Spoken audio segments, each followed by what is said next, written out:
Welcome to Cranky Live, the show where bold minds meet real talk. This isn't your average sports or news show.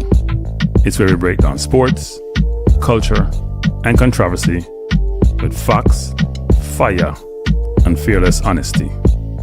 Here, truth cuts through the noise and hype gets exposed.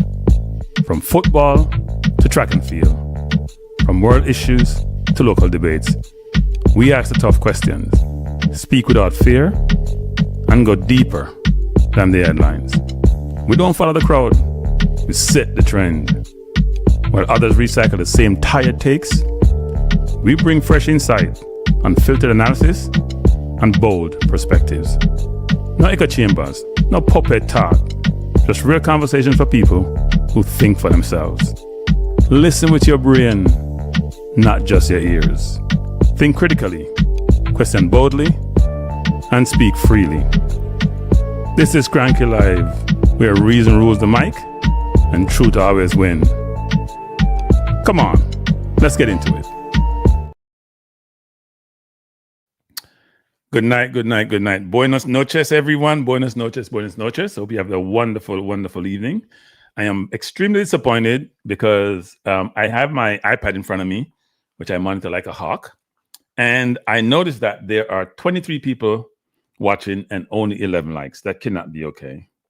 So maybe I'm not seeing too well. Okay, no, I have eye challenges, so maybe I'll look at it a little bit later. But good evening. Bless up Uptown 1G or IG. Thanks for being here. Appreciate you being here. This is a quick video, people. My phone has been blowing up this afternoon, as you can imagine. And I'm much quicker now in putting these things up. Good evening, Warren Webster. Bless up. Reggae Girls 18, that is true. Kurt Badine, bless up DJ Fatal. Up with all Chelsea. Chelsea fans are happy for a draw. Playing at home. Chelsea fans are beside themselves playing at home. We didn't play well. Maybe a draw was a fitting result given that Caicedo decided to get himself sent off. Come on, people, hit the like button, man. I don't want to see more people watching than likes. At a minimum, it should be equal. You have 37 watching and 16 likes. That can't be right. People, come on, hit the like button. It's your right. Use this thumb. Should use it for a lot of different purposes. So just use it. But not concerned. I'm a little bit concerned about the Arsenal, but we're here to talk Jamaica football tonight. No Arsenal. I wasn't even that totally unhappy, you know, because I am. By the way, if you haven't watched my my video I dropped last night, I think it was, on my review of the Lucid Gravity, it's a SUV. Please watch it and give me a feedback. I'd appreciate it. Trying to do some variation in terms of what I'm doing. So watch the video. Tell me what your feedback is. It's about 30 minutes. It seems long, but it's a journey. And journeys do take a while. So as you come in, people hit the like button. Hit the like when you come in. Blessings, Paul. Blessing, Warren. Blessing, Nelta, Jamaica. I don't think I've seen Nelta before. Bless up, Issa Allen. So the purpose of this get-together, should I call it a meeting? Purpose of this get-together is to talk about the interview that just took place. I think it's today because I got phone calls, I got texts, I got people sending me the videos or the link. Rudolph Speid being interviewed by the Observer. And it's about his role as interim. We call him coach and manager. And the confidence that he's expressed in the interview, which is really interesting. Some of the things that he said. And as you see in my thumbnail, what I asked the question is Rudolph Speid trying to rewrite history after the World Cup debacle and collapse? And we're gonna get into it this evening. But let me recognize those of you who are in the chat before we jump into it. Because people are coming in, they're coming in and come out. And by the way, hey Rudolph, if you are around this evening and you want to have a conversation, we can talk. Because you weren't interviewed. That wasn't an interview, Rudolph. But hey Rudolph, if you do better than Rudolph, you do better. Then an interview that Rudolph. That's not an interview. If you're gonna have a very penetrative interview, people, and this is not to criticize the Observer or KLAS with Orville and Zidane. I don't know what the interview was for the Observer, or the Shotman program we interview sometime. We have to be transparent and genuine with our audience. The interview can't be, let me use a nice word, a suck-up interview. And this is not to beat anybody. It can't be a suck-up interview. The interview should be one where you're being professional, you're being cordial, but you're being penetrative. Whereas I can't leave the man alone. No, I mean, we got to talk about it, right? It's he's viral, he makes news, and he tells me he generates views, and I like views. I'm in this business for the views business. People don't hit the like button, man. More than half of the people haven't hit the like button. Come on, people, hit the like button. Uptown called a softball interview. I don't know. I think softball is actually hard, you know. The ball can hurt you in softball. Softball, the concept is you throw it, you know, you don't hit it, throw it hard. I don't know, both the questions and the landings were really soft. Now, to be full transparent to people, I'm gonna be a hypocrite. I have spoken to Rudolph, not today, but since the debacle transpired. Had a good conversation, 2 good conversations with him, actually. But as Rudolph will tell you, and frankly, he was fair, actually, in our conversation, because he said to me that I'm not disclosing anything. He said I was all over the place in one of my shows, but what else did he say? I can't really recall the conversation much, but it's interesting. I'm being hard on him, and I only pick on him, which is normally what he says, right? And sometimes our conversations are difficult conversations, to be honest. But Rudolph, as you know, I'm gonna be me. I'm gonna try to tell the truth and be as transparent as possible, and hold you accountable, because I have to hold you accountable. I'm lucky today. There's another Chelsea fan who is living in dream world and realized that they should have lost the game. If Timber didn't take that ball away from Gokares, they would have lost. If Ateta made better substitutions, they would have lost. But anyway, we keep going. Why the interview? Wait, 1 second. Tafar said, why the interview edited so much? In the head coach, open for all criticism. Rudolph, write these questions. Yeah. So here's what we're going to do, people. I'm going to do 2 things tonight. We're going to listen to the interview in its totality, and then I'm going to ask the questions that should have been asked. So it may be a decent program in terms of the length of the program. We're going to do our own, and if CC in the chat or 433, you know, can't tell me. When it can be Rudolph, I'm interview, you know, because let me interview you about the people in Jamaica because skin crawling on people. Seriously, people. It makes you nauseous. Like guys, Observer, Gleaner, KLAS and the other station. Let me just say something, people. I understand Jamaica is a small place. I understand the need for access. I understand you don't want to burn bridges. But for Christ's sake, you have to do better. You have to do better. No, Omar Henry. If I'm Rudolph's friend, then he don't need no enemy. That is the truth. Hey, Omar, if me and Rudolph's friend, he don't need no enemy. He don't need no enemy at all. By the way, people, I talk to people across all spectrum. Whether or not they and I have an association or not. If they have a conversation, I have a conversation. Or I may have a conversation. I have nothing against Rudolph. Seriously. I am very interested in Jamaica and Jamaica's football. I'm going to call it out when I see it. Okay? So you guys who take it personal, I talk to Rudolph, that's your personal problem. I can't help you. But as I said, if I'm Rudolph's friend, then Rudolph don't need no enemy. I'm telling you the truth. Because you guys hear me talk about Rudolph on this channel. And Rudolph knows, I think there's a healthy respect there. At least from my end, there is. I hope there is from his end. But he knows I'm going to talk the truth. And he may not like what I say. But facts are facts. And opinion is opinion. And I'm going to say my opinion. And we're going to go through it. So here's what we're going to do. Talk nice to Speed and beat him. No, actually, that's not the way. Speed, no, it is. I'm going to call it like I see it. I told you we have difficult conversation. You guys can say all you want to say. It doesn't matter. I'm going to be me. We have difficult conversations. But he's a professional, as I am. And you guys may not realize this, but when I was in corporate, I knew people at the table, and this is not me and Speed, who hate each other. And they did business together. Because nothing should come in the way of business. You can have respect from somebody if you are fair and if you are penetrating. You shouldn't just be. I'm really trying hard to use the right words and not get too and not get terrible. But I find it hard with these media people in Jamaica. Like, why do you just say you're on Speid? Is Rudolph your brother or your uncle or your dad or something with that interview? It's like somebody interviewing Trump. Okay, you know what Trump is, right? You can't interview him a certain way. If you don't kiss his, you know what, then he's gonna come hard at you. But that's not Rudolph. Rudolph is very respectful and professional, right? But the questions that were asked, I'm gonna ask my questions tonight. I'm gonna ask my questions. I thought should be asked as Rudolph, because we failed to make the World Cup. This should not be no easy interview. This should be a painful interview. If you fail to make the World Cup in the easiest zone in the history of mankind, then it should be a difficult interview. Professional, respectful, but difficult. And that interview was, what word come to me? Crap. Bad.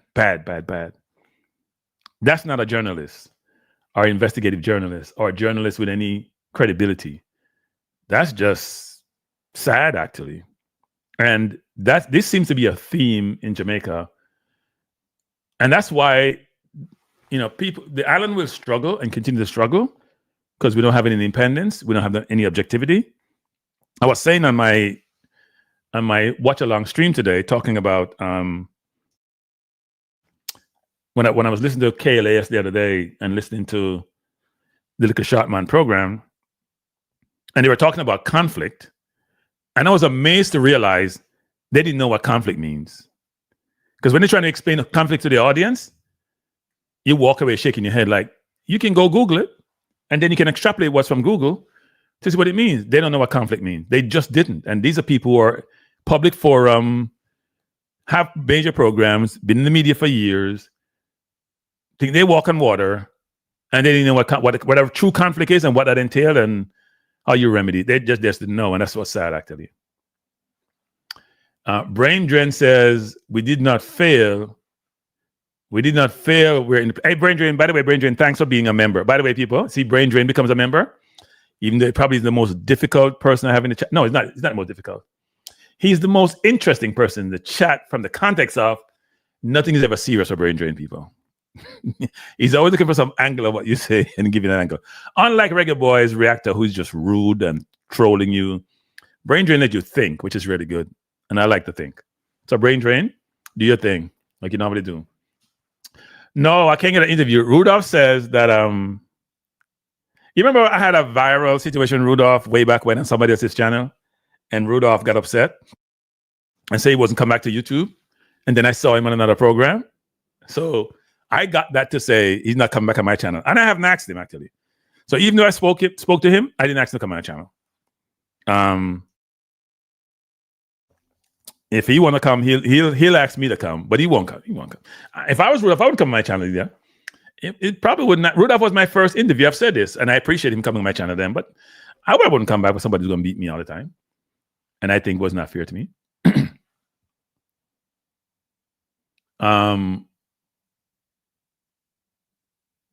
No, I don't have anything against Rudolph, to be honest. I don't. I'm just talking what I see. Bless up vacation. Wait.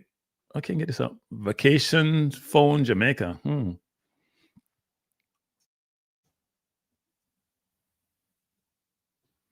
Well, you're probably right about that vacation phones, Jay. You're probably right. So maybe I should be more understanding. I am an antagonist. Why would Speid interview with a foe? We're not Brain Drain. I told you, I spoke to Speid twice in the last 2 weeks. What are you talking about? We're not foes. We just don't see eye to eye a number of times. Somebody call Rudolph and tell me I beat him tonight. So if they come, hey Rudolph, if you want to come on the channel, Rudolph, if you are want to be transparent and have a real interview, let's have a conversation. Sorry, Rudolph. As we call it Jamaica, you're powder. I mean, I powder thing, Rudolph. If you have a real interview, this thing is getting to be out of control now. People, we failed to make the World Cup. Can I say this any other way? And we don't want anything about Brain Drain that we're in a playoff. We never play if we go down on playoff. Is Curacao in the playoff? Is Haiti in the playoff? Really? Is Panama in the playoff? Is the US in the playoff? Is Mexico in the playoff? We have 16 from CONCACAF and we win 6 ago. That is unbelievable. So here comes Paul Edwards. Hey, Paul, did you enjoy your Thanksgiving, Paul? Hey, Paul, FIFA. There's some anti-cranky people in the chat now. Reggae Boyz Reactor, Paul Edwards, nationalists. So what happens is that people, when you do this, the JFF sends a couple cronies to come on my channel and try to beat me, which actually is a losing battle. But anyway, they come under assumed names and try to beat me. Now, Paul may not be part of the JFF, but Paul is very supportive. They can do anything. They can't get anything wrong. So us not making the World Cup doesn't really matter to Paul Edwards because he believes the right thing was done, as he normally does. So if they're leading down astray and leading astray, he doesn't really care. Paul Edwards will support the JFF. That's fine. That's his prerogative, by the way.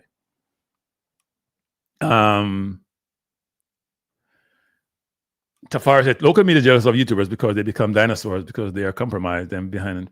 Yeah, I think local media, but local media is also YouTubers nowadays, and they're talking about such that they amount. So yeah, but anyway, let's do this, people, because I don't want to stay all night. I think my Knicks is playing tonight, Toronto. I want to watch them, but I'm gonna skip that because Jamaica is more important than my Knicks. We're gonna listen to the interview. For August, it's cracky like notification. Hey, Brad, the best of people. You guys should listen to Brain Drain and pick sense out of nonsense, because sometimes he says nonsense sometimes. But pick sense. He has a lot of. He's very. How would I put it?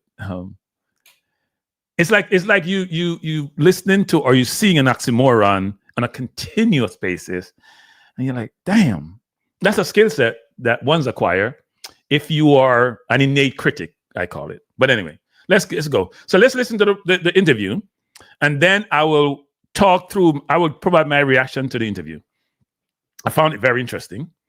And some of you have watched it already, but you can watch it again with me, all right? So listen to the interview, then I'll provide my reaction. Suited to solve the problem, right? And it's not just that I wanted to do it, the board. So as we go through, I'm going to stop it just to make some comments, but that's not my reaction. That's just me making comments. So he's saying he's the best one suited to solve the problem. Now, I'll say this.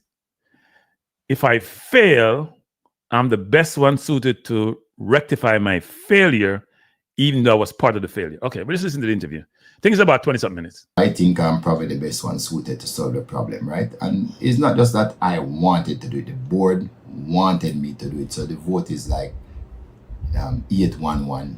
8 persons say yes, 1 person abstain, 1 person say no. So the board wanted me to do that. Well, I wouldn't vote because it's about me. So I wouldn't, So they believe that I can do it. I believe that I can do it. So a couple years ago, I would have said, even when other people was running down national jobs, I would have said I wasn't ready to coach a national team. Now I think I'm ready based on what I've done. I mean, if you look at my track record, even in the Caribbean, I mean, even when I played Inter Miami, you know what we think that we shouldn't have lost the first game. We weren't afraid. We played them evenly in both games, So I just believe that at this particular point in time, based on the people that I would have spoken to, and what I was around the team for 8 games. Usually I'm not. And I think that is something that I can do. Why are you the best person, and why do you think the board chose you? You said you think you're the best person, it's the best time for you to do it right now. Why? Well, there's a number of reasons that, because one of the things that we normally, so from a holistic point of view, Jamaica's since 1998, 27 years, we have tried a lot of different combinations. So people, would say, I pick this one coach, but we have tried like numerous coaches since, and none of them has been able to do the job to carry the team to the World Cup. We have brought in other coaches from overseas for under 17, under 20, every single team you can think of. And since that 2001, the only other coach who carried a Jamaica team to the World Cup was Donzel in 2011, the under 17 team. And even at that time, Donzel didn't even have all of his qualification. He's now an A-licensed coach. He's better now, experience and everything. So we have gone over our program since 2018, and we have developed our local coaches to a height. A lot of A-licensed coach, 4 of us doing the pro license.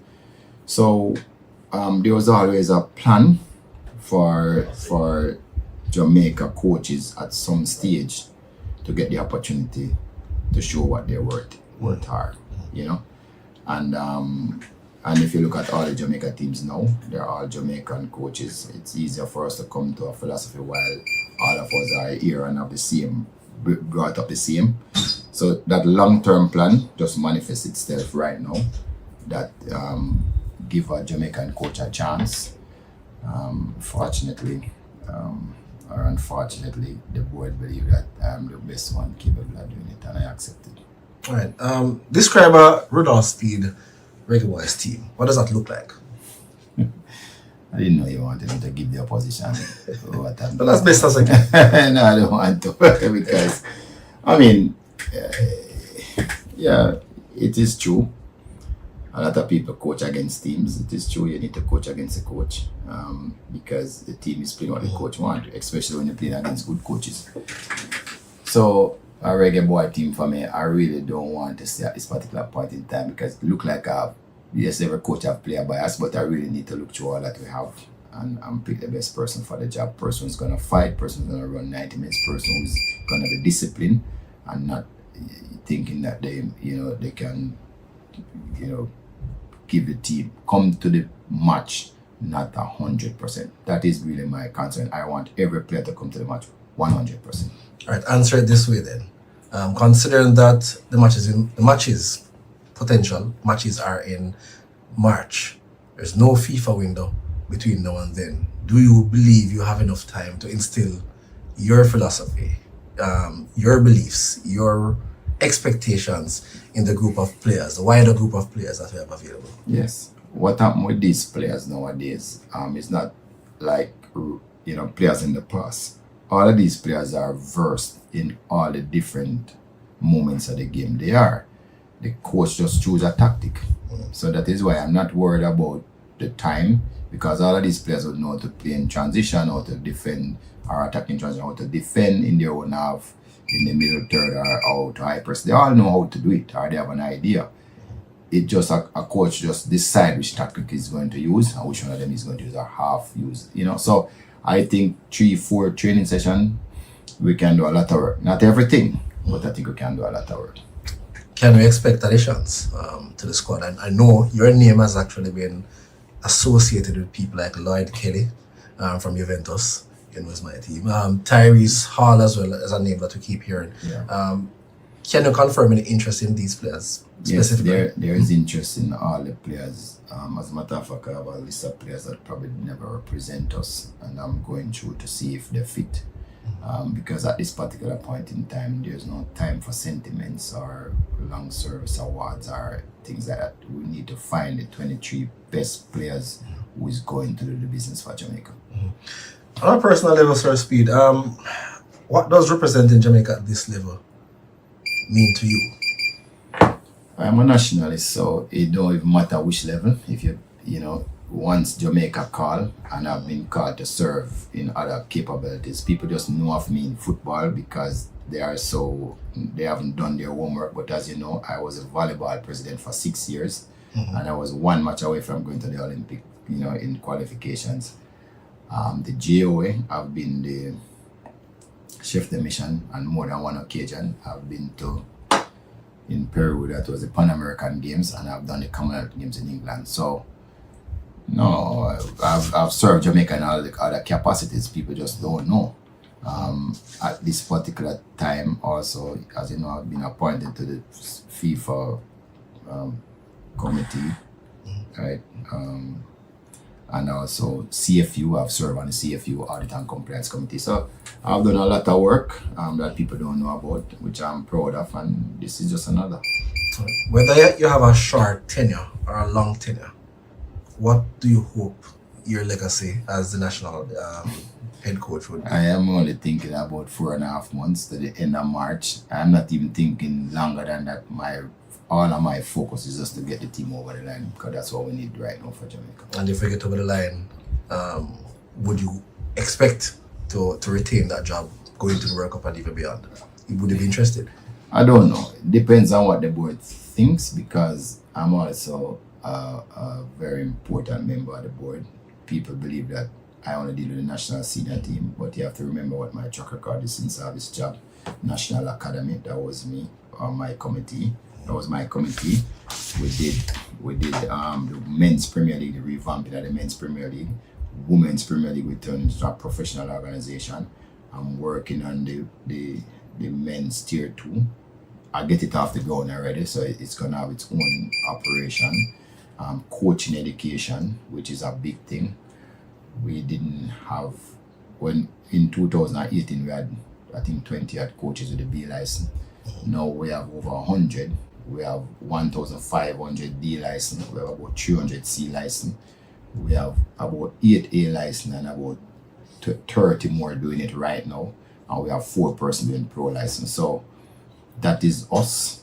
Club licensing is us. So there's a lot of things that we have put together from the technical committee. So people always say fire speed because we don't go to World Cup, but that's probably, you know, not even 5% of the job that we do. We put in regulation for academies. We do a lot of work. And if you notice, people pretend not to notice, but there was a while when the Caribbean was closing down on Jamaica in terms of, you know, our youth competition. We didn't win them last year. We win a lot. We met the under 15, we win the under 20. We came 14 CONCACAF under 15. Arnold Ghana win the Shield. Cavalier win the Caribbean Cup. Mount Pleasant is on the verge of winning. There's a lot of improvement in Jamaica infrastructure and building out what a good football nation look like in the future. And we have done extensive work on that, which is not being shouted around. So clear that the technical committee has, you know, some significant achievements, but it's your role in that technical committee as well that has, you know, like you suggested, brought on criticism from some people who believe that you have a direct hand in, you know, the selection of the last 2 coaches who, you know, things have not gone so well. How would you respond to those criticisms? Right. So when what happened, you know, is that we would have given the board, say, 4 names, and the board choose one. Sometimes it's not, the board don't choose the best one or the one that people think is the best football wise, because a number of factors like affordability. If somebody come and say they want 100,000 a month, there's no way we can afford. Some coaches come and say, you know, this is my salary, and I carry my staff, 8 people. We can't afford those 8. Not that we can't afford those 8, only that, but just think about how you stifle development are the ones that are here. The people who are here that are trying to get better at their craft. So, and this is what happened to us a long time. Some coach, even after we employ them, they say they're carrying 2 persons with them, and then all of a sudden you see 6 and 7 additional persons, you know, strain on our budgets. You know, they want first class travel, and then our local people who we're trying to develop, they move them out. So we're conscious of those things, right? So the last 2 coaches that come, as I said before, I thought it was a mixed bag, right? And we still have to give the coach some of the blame. We take we should take responsibility. Coach have to take responsibility, but the players also need to take responsibility. Everybody hears the stories. I mean, who says that, you know, if they were rested, you know, we wouldn't pull it off? So, I mean, it can't be me. I don't take all the blame. Everybody have to share it, I think. Your record at the senior international level is just about to begin. How would you respond to questions about your ability at this? We see what you have done at the club level, at the youth level, but this is your first time now coaching men's international team. How prepared do you feel for this job, and how would you respond to people who might have doubts about whether or not you are ready for the job, despite what you have done at the other levels? Yeah, well, regionally I've done well too, right? But everybody had a first time. Every single person had a first time coaching an international team. But it's not my strength at football, is why I'm really strong. It's my other strengths that I've been managing people from I was 22. I understand the organization. I feel that almost nothing that I've set out to do. Those are the things that I think will carry me over the line. Of course, the football knowledge is great. I am not one not to ask people who know more than me what their opinions are. I have like Otherwise, from Mr. Kodo, we talk about already. There is like 3 other former Reggae Boy coach line up to come and help. Well, I'm getting calls every day, to be honest. There's more that have certain skills that I'm going to be using. So it's not a speed thing. So that is what people are missing. The first rule of good management is to employ good people. That is what people don't figure. It's not me going to have all the answers. It's all the people going to employ, make a team. And that's what I must think about, what my team is going to look like. That is going to be the key. I will need player people who can do the on-field drills, right? I will need people who's going to analyze everybody, analyze everything about our players and their position, right? Me alone can't do it. Of course, me have ideas about how things should be done, but everybody know what a good leader does, and I've done extensive work in my coaching, training, corporate, and in football about what true leadership is, and I think I'm very, very good at it. Miguel Coley confirmed is going to be the assistant coach. How do you feel about his appointment, and how can he help the process? Yes, he has a tremendous experience coaching overseas, although most time is as an assistant, but he's a smart person. I think his insights will be significant, but there's other persons that coach at a high level who is joining the team, international level also. So I don't think you can look at me and say it's me, it's the team. So we have people who coach at international level, we have people who coach at high level in clubs, so when you put that team together, I think we'll have a good team. Can you say on record who these other people are at this point? No, because they have to clear some things with their with some of them that works have to clear some things first. Yes. I know Rene Simoes has offered this himself. Do you see a role within the setup at whatever level for Coach Simoes? The game has evolved a lot, and and he had 2 stints. I am not looking there, but I find this really weird about persons. If he wants to help himself and genuine and didn't want to get the publicity, just call me, because why is he telling everybody else and not telling me? So I don't know what his motives are. So let's see. Oh, you have not spoken to him at all? No, I think him should call me. If anybody who want to help, just call me. I am not against taking help.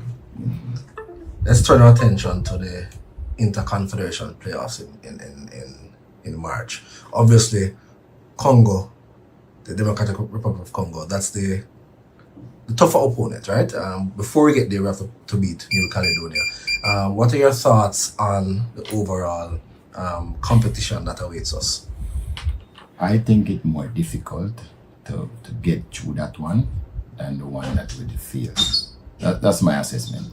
New Caledonia is not coming to play dead. They are going to be playing very hard, and it's easy for us to underestimate them. In addition, they have an advantage. They play at altitude, and we're going to be playing at altitude, right? So we have to take those factors into consideration. You see, when a team knows, what they have to do, like New Caledonia, they know that they're playing opponents at this higher ranked, they play different. So it's gonna be a task to break them down and get to score some goals. So we have to really look and study them, but I think we have to be careful not to look past them before we get past them. And so I'm not going to try and take that risk. I'm going to be focused on them too. Now, Congo is come across with a lot of pedigree, and they would have done extremely well. There's the African Nations Cup coming up, which they will get some more practice, more than us, because we will be dormant while they are playing at least 3 games. I expect them to go through the round, so I expect them to play at least 4 games or 5 games. So yeah, they'll have a more set team. But it's an advantage and it's also a disadvantage. They'll probably just stick to that team, so I'll be able to more look at what they are capable of doing. But we rank 70, they rank above 56. We have beaten teams ranked much higher than Congo in the past. It's gonna be interesting. I think it's gonna be tough, and we have to be on our A game and get the persons and the people with the right mentality that go into that game to say we can't lose. But it's not beyond us. I think we can do it. Confident? Yes, I think we can do it. It's not beyond us. What will be the biggest challenge in preparing this team in such a short time, and how do you plan to overcome that challenge? Well, one of the things now we're looking at is who is playing, who is, playing every day, who is playing a lot of minutes. What happened? Those are some of the players we have to really look at to say, okay, it's not gonna be a tournament where you play 6 games is a knockout. So it have to be a knockout mentality that you have. You have to go for the juggler every single time in both games and see it out if you have to. So it's a mentality that I think we have to develop. I think we'll have a couple of days to do it. So we just have to use what we have. You see, it don't make sense at this point. We're saying we need more time. We just never get the time. So we have to go look on the games and work back where when we're going to do what. To make sure we are the best prepared as possible for each one of the individual games. So we get past New Caledonia and Congo, we have some more time. So if we need a psychiatrist to come in and speak to the players, we make sure we structure everything right. So we just look on the 31st and work backward when we get the player. You know what the Reggae Boyz mean to Jamaica, you know what the qualifying to the World Cup would mean to Jamaicans. Just finally, what is your word to the public? What's your word to the players who you'll be taking charge of as we go into the Rudolph Speid led era of the Jamaica's national senior men's football team? Well, you want me to sing a song? Tell them don't worry about that thing. No, serious. I mean, look, whatever is going to happen in that, Jamaica can be assured that there will be no compromise, or will be uncompromising about the players that we put on the pitch. And I expect the players to be uncompromising with any opponents that they play against. And I can assure you that whatever debacle used to happen, all of these players come on the pitch 100%. No 90 and no 85% player.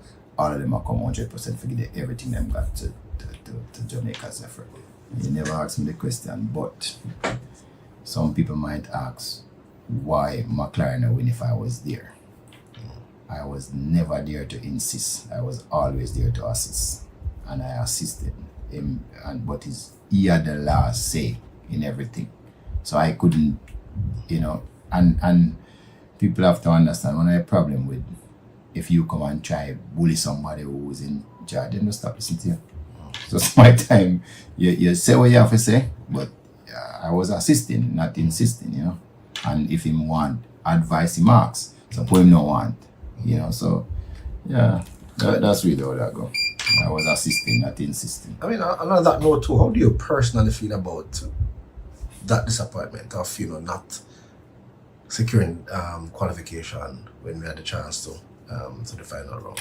You see, like most people just look at the football alone. I don't look on just the qualification to the World Cup alone, because this means so much more to Jamaica, right? Financially, we struggle. Everybody knows that we have 11 national teams and only one team make money. Not even the girl team make money, right? The women's senior team. So, and then we have a lot of teams, leagues that we need to develop, youth programs that we have to, which a lot of times we have to neglect those to pay for the senior teams to go on their journey. So financially it's a disaster for us. We needed the money, right? If we run the organization properly and help with development programs, etc. So it's a disaster on a lot of levels for us. Again, after Melissa walked through Jamaica again, we thought this would be something good to happen to the nation so everybody could be happy. I remember the last time we went to the World Cup, I think the people report that there was no crime the next day or something like that, or the same day or the next day or something like that. It was just such a good feeling. So we deserve something. We needed something special for the country after the disaster that we got through, and so many people did lose their most of everything. So from those levels, it was a great disappointment for us. And I never thought at no point in time until it finally finished that we would not have made it. Really disappointing. There are still shockwaves over the upcoming. Okay, that was Rudolph Speid providing his perspective on what transpired and why we failed, and very confident that we will qualify. Now, you would think I wouldn't have much to say, right? So I jotted down some notes. This was a Rudolph Speid interview, which gave him the opportunity to present his case as to why he should not be blamed for the debacle. So let me take some of your comments first, and then I have a soliloquy that I'll undertake. Should be very interesting, actually. I will go through some of my comments I jotted down, notes that I've taken, and my perspective on what transpired in the interview. Let me see what some of your comments are. JFF Brock, yes, then Brock from long time, just another year, even though it's been their best sponsorship year ever. But then Brock, yeah. Brain drain as usual. When Speid talked about the one day we had no crime, he said if there's laws, there are crimes. But you can have laws in areas that's not criminal, right? You can have laws in finance, you can have laws in other areas which no criminality may occur. But I assume that you're meaning that if you have laws and the laws get broken, it may result in criminality. So yeah, I guess that's sort of logical. Paul Edwards say it was an excellent interview. Let me drink some water, people. Because when Paul was talking to me, I feel shit, man. Hey, Paul. Speed by yours. What Speid I give, Paul? Excellent interview. Right. By who? And whose part? The interviewer part or Speid's part? Or both? Money Pro Music says the vibes I'm getting from Speid is like him wanting the players them to play for charity. Some will, but you can't expect our players to do that. Yeah.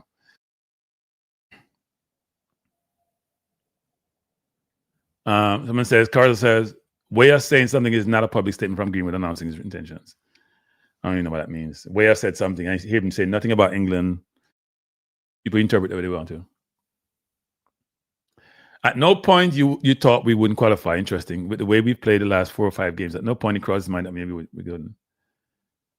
Brother, Carter says, brother, I'm hopeful and optimistic, but me refuse to be delusional. Hear that alone, me have to hear. Tyrone Rave says, too much backwards thinking, JFF. Old boys club in played no substance. So somebody, I want to put it up here. Paul Edwards says both the interviewer and the interviewee. Okay. When I'm done, Paul, you can tell me how I've done. What I said. And ask my questions. People, I have my own interview questions, by the way. So I'm going to conduct my own interview of Cranky, and I'm going to be playing both Speid and the interviewer. I'm going to do both. But I'm going to go through this. This may be a long show. I said 8 o'clock yet? Cranky, not easy. Man say, what are you getting, Paul? Yeah. No, he must be getting something. Anybody who says it's a great interview must be getting something. Whatever somebody said, Greenwood scored a saying, I don't believe it, because Greenwood haven't said a damn thing in public domain. People put up stuff that they're saying Greenwood say. I haven't seen it.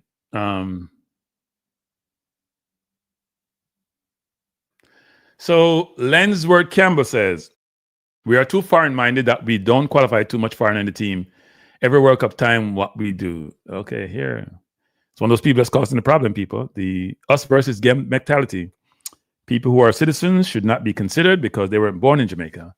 The only people who should be considered for the national team are those who are born in Jamaica.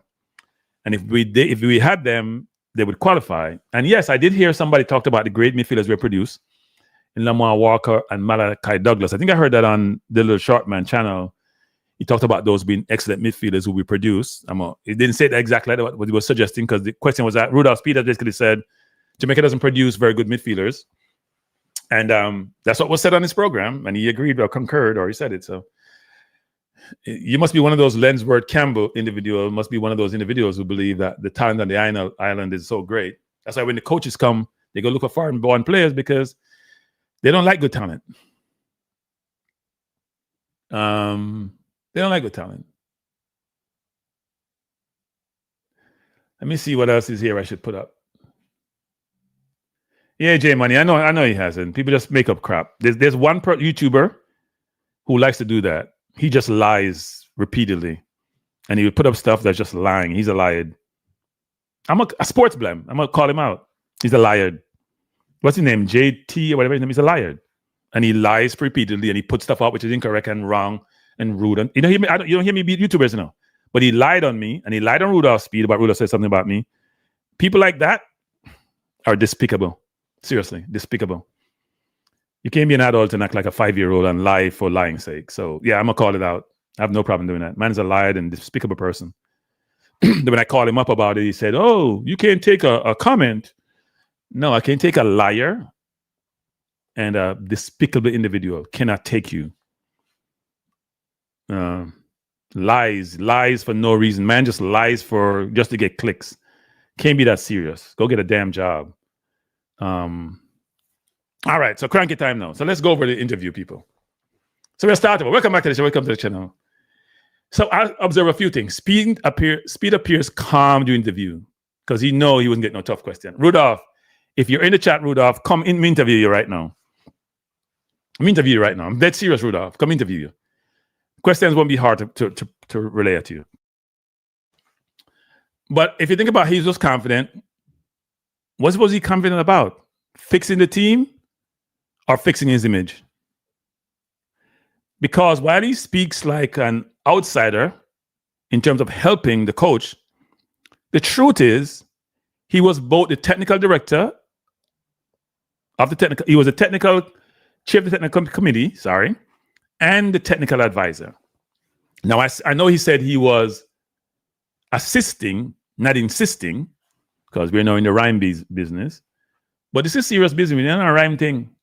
First of all, he said he was there for 8 games, people. We'll call out certain things, 8 games. 8 games. We'll come back to the 8 games. Because my head hurt me. The thing about the people, see, when you've been doing this for a while, like I am, and some of the other YouTubers, and you are immersed in Reggae Boyz football, and you know the players, you know the situation, you know the coaches, you know the history, then you can talk like an informed party. Not like somebody's run-a-night traditional media in Jamaica who spend no time looking at players, observing players, reviewing players, looking at situation, and they're too busy with their sponsors and their program to really invest in the program. They don't. They don't invest in themselves and the program. So what ends up is they're very superficial in their analysis and their interviews, and they're not penetrative. They're not persuasive. They are nothing what you need in real media, because they think that they're the media and they're elite, to really provide insight and transparency and perspective to an audience. And it's frustrating and it's sad. So let's go back. As technical director and technical advisor, part of your role should be to oversee recruitment, preparation, philosophy, long-term strategy, everything that is involved in the football program. You may not be the technical director, but you're the head of the technical committee. So these things should be done. As you said on your interview, you got to hire good people. And if they're good at what they do and you allocate their responsibilities and they execute based on what their resume says and what you assess them to be, then you collate all that information. You make informed decision about them, their performance, what's happening, what direction you're going in. So the interview feels less like a reflection and more like reputation management. And fans should ask the question, why wasn't this clarity and confidence and leadership previously displayed? Why wasn't that displayed before? Where was that when we met the World Cup against teams which are supposedly, as he said, we have beaten teams which are ranked above us. And yet we're struggling to beat teams which are ranked below us. He said he was involved for 8 games. If you think about 8 games, I would assume the 6 games we played in the CONCACAF qualifiers and probably 9 games because he was probably there for the Gold Cup too, because it has to be 9. If he said 8, then it has to be 9 games. So he missed a game. Played 6 games in the qualifiers, played 3 games in the Gold Cup, unless he went in subsequent to the first game. And I don't think so, because I think he went to the Unity Cup, he came back, there was concern, he became advisor. So for 9 games. Let me say this. The interview paint Speid as calm, prepared, unfazed, no pressure. But he hasn't acknowledged to me a single material mistake in the last 2 years. No accountability, no great explanation, no ownership. When you skip over your role in failure and speaks only about what's next, that's rewriting history. That's rewriting the story. That's rewriting what's transpired. And we all know what transpired. Now, let me say this. I don't know I'm supposed to get confidence from this. I'm going to go through the interview in detail because I jotted down some stuff here. Let me just say something. If we think about something Rudolph says in the interview, and I'm going to go over them soon. If he was involved for 9 games, what is 9? 9 games, people. He was involved for 9 games. We went to the Gold Cup with 2 midfielders. And Rudolph will tell you, I assist, not insist. And then Rudolph went on Little Shortman's program and basically said he would not pick that midfield. What the hell? So you were there assisting and you allowed a coach to go to midfield. People, it was 2 midfielders. They had 5 listed. We went to a tournament with 2 midfielders.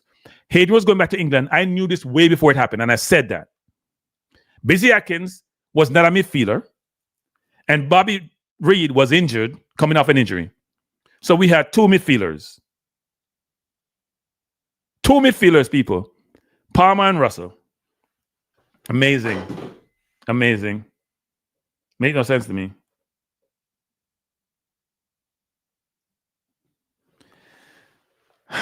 So let's go over some of the comments that he made.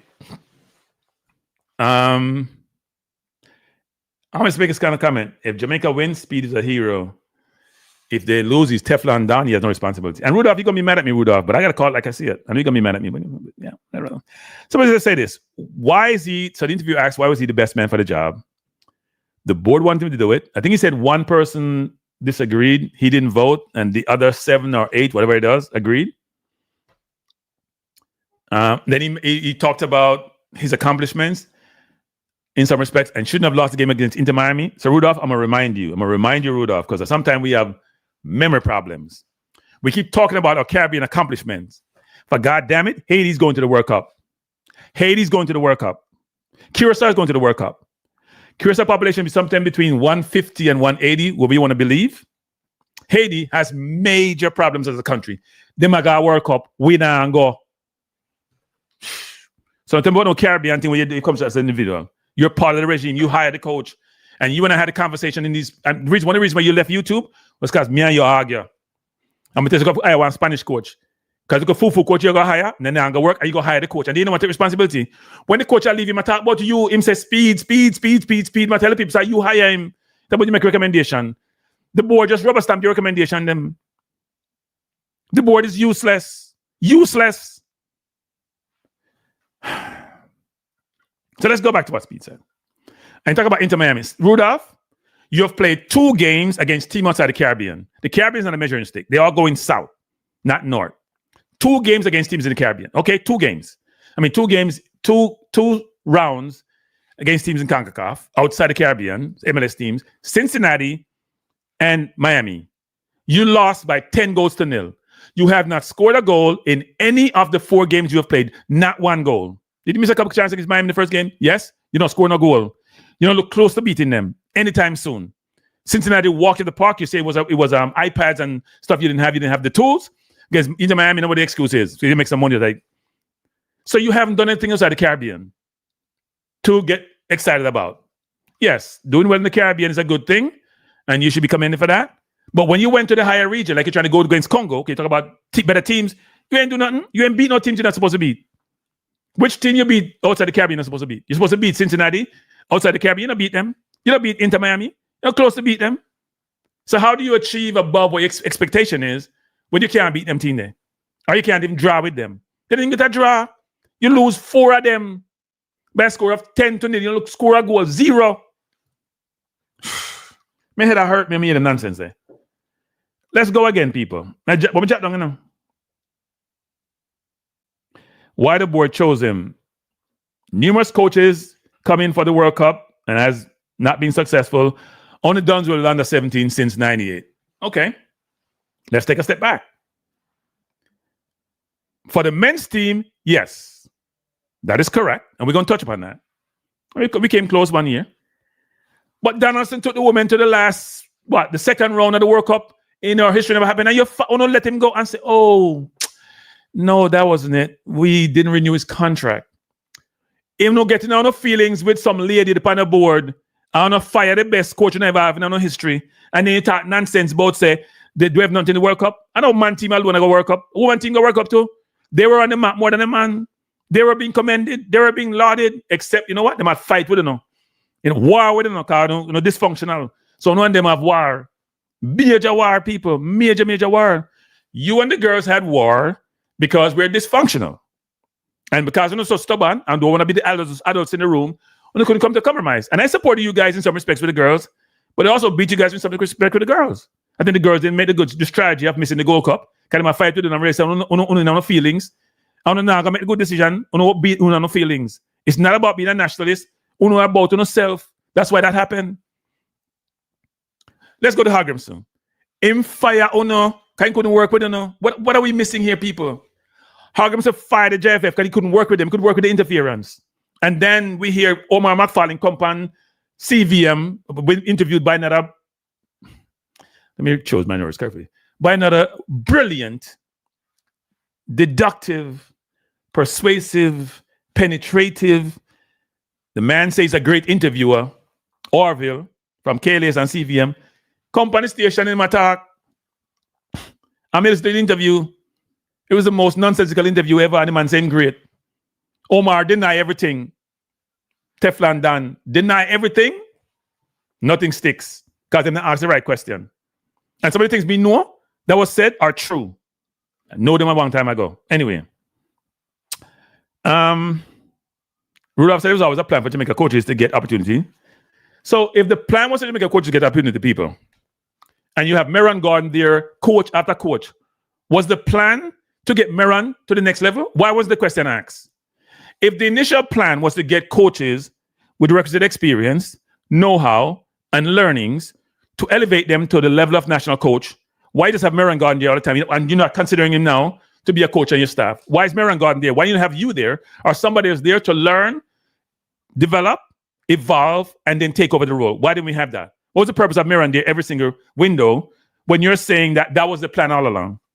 What kind of plan was that? And let's go back to the coaches. You fired John Wall. No, you said you reassigned him because you make us look like we're fooling now because he couldn't do multiple roles. We have the interview there on YouTube. And then John Wall soon, I'll complain to FIFA about another PR of John Wall. Because it was the dismissal was deemed to be inappropriate. Because John Wall didn't want to have the under 20 team locally based with local players because they weren't good enough in his eyes. And he was proven right. He had 14 players, including the same Tyrese Hall not talk about. 14 players he wanted to bring in. Uno wouldn't bring them in. And then what happened? Uno go CONCACAF, go embarrass himself, get 15 love. And what want to do? Uno carry the under 15, come give out to people. I had people discuss people in the JFL because I idiot thing and another. Uno come talk to people about it. No, because we're a private organization. Uno have to answer to nobody. Okay? So they bring out the under 15, roll them out, because then win a Caribbean, like we always do, as if the Caribbean is any longer the competition. You think we can win Caribbean and go World Cup, people? Well, that's not necessarily true, because Curacao did and went to the World Cup, so maybe I'm wrong on that. Me confused. My head hurt me. The board believe he's the best. Who are the other candidates, board? Rudolph is the best. Did we do an interview? Did we do a search? What were we rushing for? His appointment is December 15th. Who did we look at to say he was the best? Did we look at 5 candidates, 10 candidates? Or did we do what we did the last time, which is somebody I work with JFF, doing FIFA, the COVID period, and we bring them in because we know them, we see them, without doing really good due diligence and assessment and search to identify the best candidate, given cost constraint. Wow. That's amazing. So we hire Rudolph as he's the best person by a board, which is a member of. That isn't that confusing, people. An advisor who hired the coach, was part of the advisory team. They failed to go to the World Cup. And how do we reward failure? That's failure. We're rewarding failure. That's amazing. He was asked, is there time to instill philosophy? Is there time to instill philosophy? given that we're going to the playoffs. And he mentioned players are versed in different moments of the game. You know, football like to talk about moments as if it's some great thing, and you need to understand different moments of the game, different aspects of the game. It's like anything else in life, people. Life have moments. When you leave your house, you have moments. You go to the driveway, you have moments. You reach a corner, you have moments. You make the right turn, you have a moment. If you're a doctor, you have a moment. When you go to the operating room, it's a moment. When you cut the person open, it's a moment. We like to use these terms that we make up, and they sound so great and so wonderful and so intellectual. Whatever. Have they been educated in football? And that's part of the problem that we have, is that the local players are not educated in football and not technical the way it should be. That's why they struggle. And the people in Jamaica can't see that because they can't see them eye from them ears or them nose or whatever the hell you call it. So players don't need time. So why everybody said they need time? We don't need no time. We have 2 days before the first game, but we don't need no time. I have never heard such garbage in my goddamn life. What do you mean we don't need time with players? What are we talking about, people? If you want to implement your strategy and how you want to play, you need time.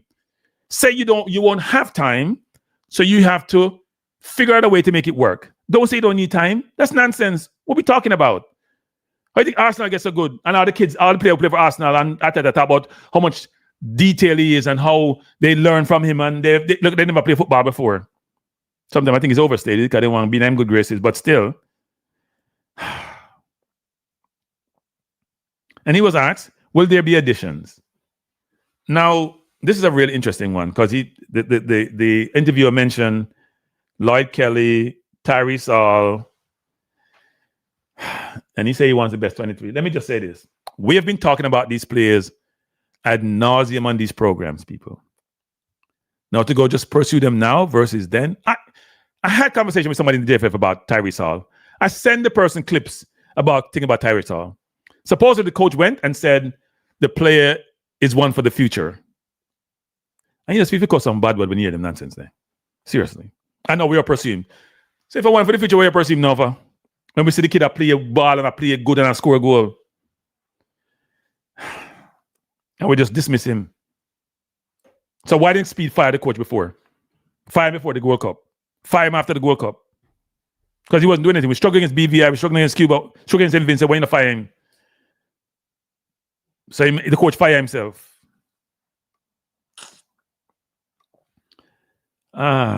So he's confirmed interest in certain players who we should have known already. So if we want to, why would we pursue these players that we say we're going to pursue now? That's the question. So Speid talk about his other accomplishment. Maybe Speid have too much job. I'm a technical director for Monroe. I'm a professional life company. I'm a Cavalier coach and sporting director and owner. I'm a JFF technical. I'm have too much job. Jamaica, we know nobody else can do no work. Nobody know Jamaica do no work. Yeah? Nobody knows Jamaica do no work. If you do anything apart from a few people. Rotted. This is madness.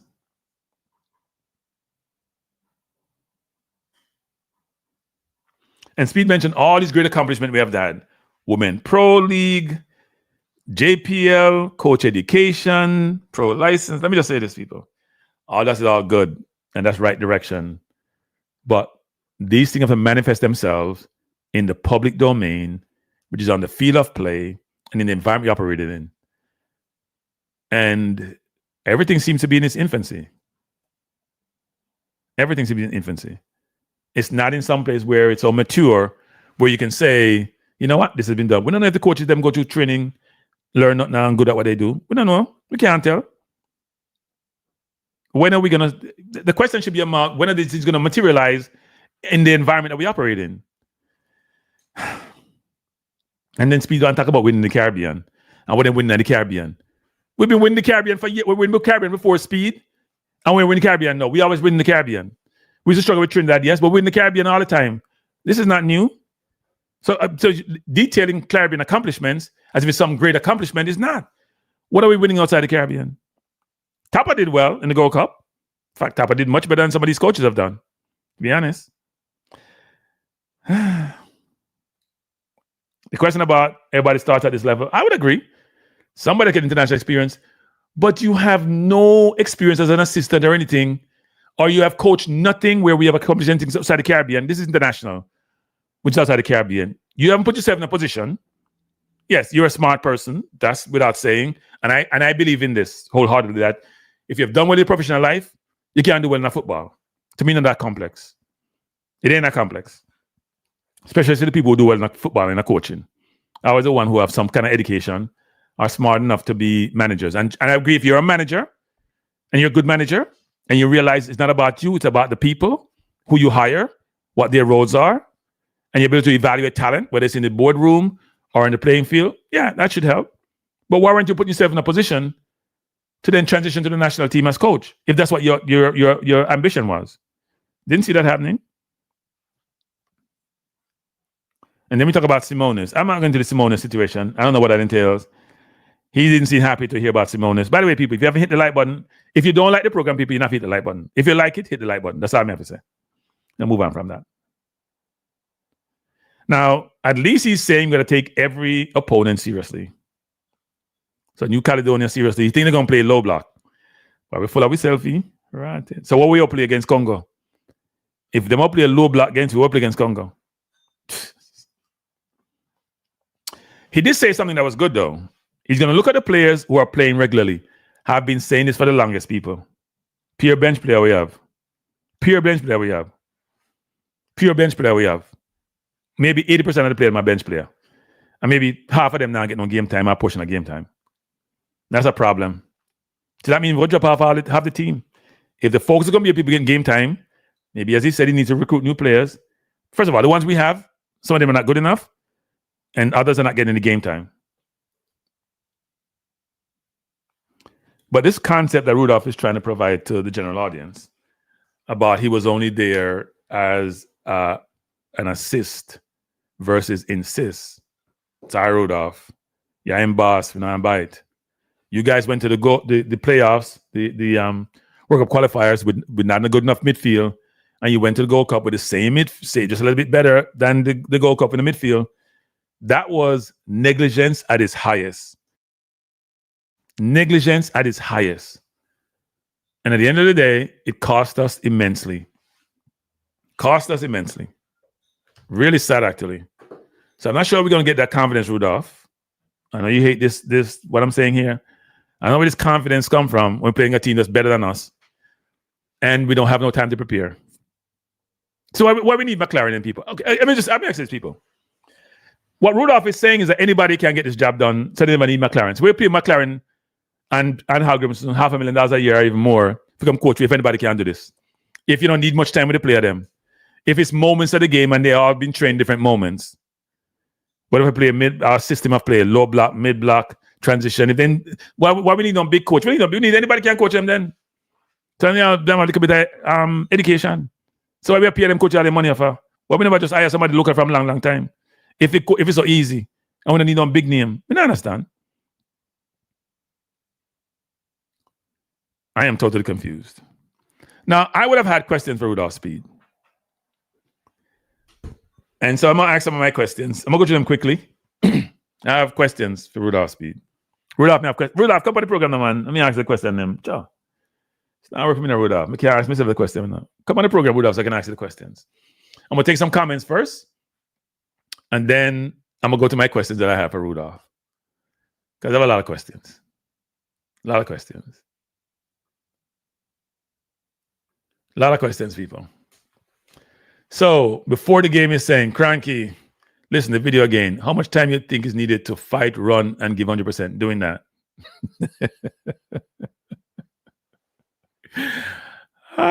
It's a funny. Funny. This is not a Caribbean stick mention anymore. They're recruiting outside the region.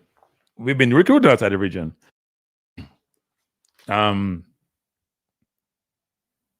Cranky Speid undermined the coach of the job. I don't know what Speid did. It's just not good. No long-term sentiment. So he's saying he's not obligated. Well, no coach should have long-term sentiment when it comes to professional football. I don't think Tuchel going to have long-term sentiment when it comes to England. If Maguire's not playing and playing well, he ain't going to pick him. That's what Southgate is to do. Some coaches have sentiment, but they're limited. Let me see what the comments are here.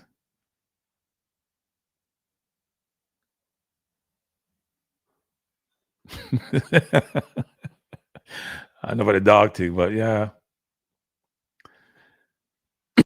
No, I truly believe Speid wanted to get to the World Cup, but he doesn't know how to get there. That's the problem.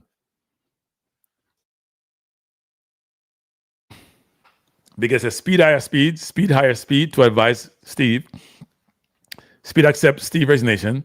Speid hire Rudolph to replace Steve. Did I miss anything? No. No, I don't think you did, actually.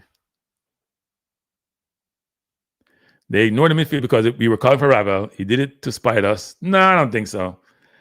None of the parties involved believe that Ravel is worth the trouble.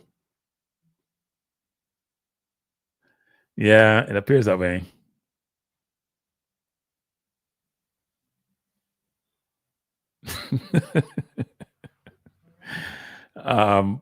Hey, Paul Edwards. Let me say this to you, Paul Edwards, because I think you're confused about I give a damn what you think.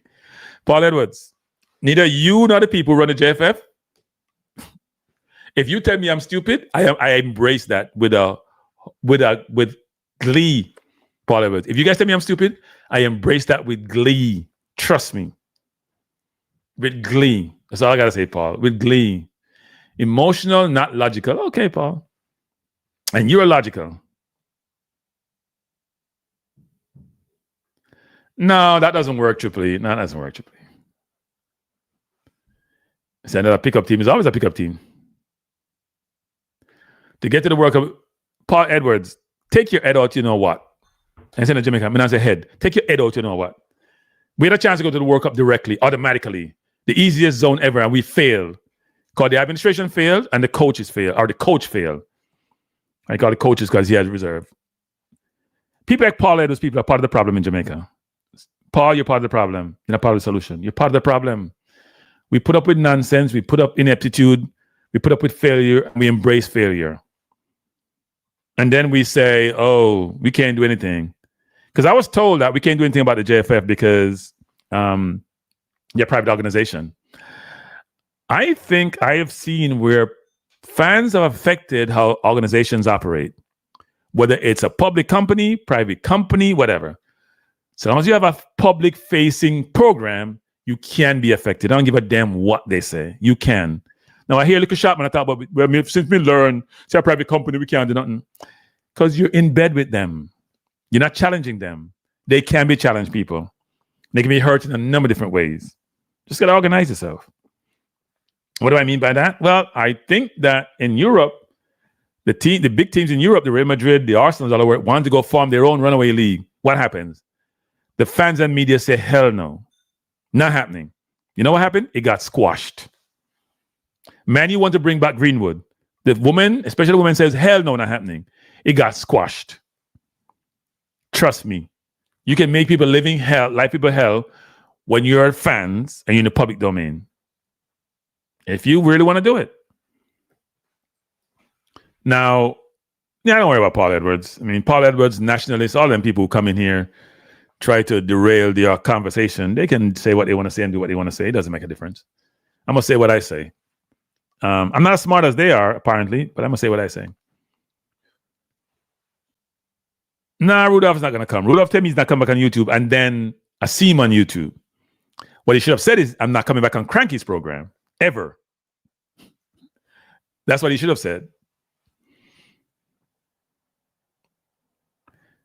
It's private in the context of FIFA is a private organization, not subjected to any government, not a public company.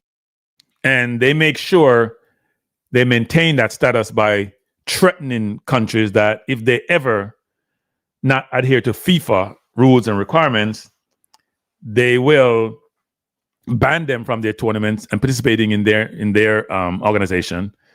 And as such, they determine how countries want to participate in their tournaments, operate, and government can't do a damn thing. They can't. That's why they're private. That's how they operate. And it's worked like that. And even though you see FIFA members have gone to jail for corruption a while back under Sepp Blatter's regime, it's because they violated rules and laws in certain countries. So if you notice, when FIFA had this corruption scandal, and most of the people who went to jail were from this part of the world, South America, North America, the Caribbean, is because they used the US banking system. You notice no person from Africa or Asia got arrested or get into jail. A few people from Europe, like Blatter, got in trouble, and what's his name from Platini got in trouble. But most times you use the American banking system. You move money through that route of moving money. That's how you get in trouble. So FIFA does what he wants to do. FIFA was the one who told the JFF to change their electoral process, and all they did was just made some small changes. Went from 13 voters to like 50 something, but still maintain it with a certain environment and a certain way of operating, and therefore they do what they do. They satisfy the parish presidents, give them a few dollars here and there, and it works out well for them. So here's some of the questions I would ask Rudolph. Rudolph, so you're here in absentia. You're an absentee. But let me ask the questions. First question is, Rudolph, you were the technical director and advisor during the qualification campaign. What specific decision did you get wrong that contributed to Jamaica's elimination? How much responsibility do you personally accept for the World Cup failure? Do you believe you should have resigned after the collapse? If not, why not? How do you, in God's name, justify remaining in charge of the technical program given the poor results, especially the poor coaching? And in addition to that, how do you even consider being for the role of interim head coach when you were the technical advisor and some of the poor decisions made were under your purview? Because you were not just the technical advisor, you were the chair of the technical committee when you were in that role. Oh, by the way, Rudolph, what exactly were your day-to-day responsibilities as technical director during the qualifiers? We haven't heard that. You were there to advise. What does that mean? Did you give advice that was not accepted? How does the process work? Walk us through the protocol about how that's going to work. Because the coach say he welcome you, so he must take your perspective on advice.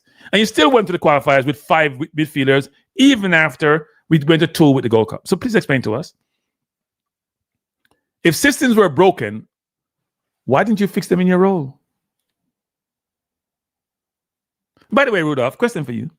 What due diligence was conducted before you hire McLaren? And the ones you recommended, were you fully supported? Jamaica hired a coach with no modern football resume, because when he comes, he said he's going to play modern football. So did you do your due diligence? And if you did he seem like a modern coach to you? Or he had a pro license from God knows when? Or because you work with him in FIFA, he seemed like the hell he knows what he's talking about? Did you influence or pressure any coach regarding player selection? Because we heard that was the case multiple times.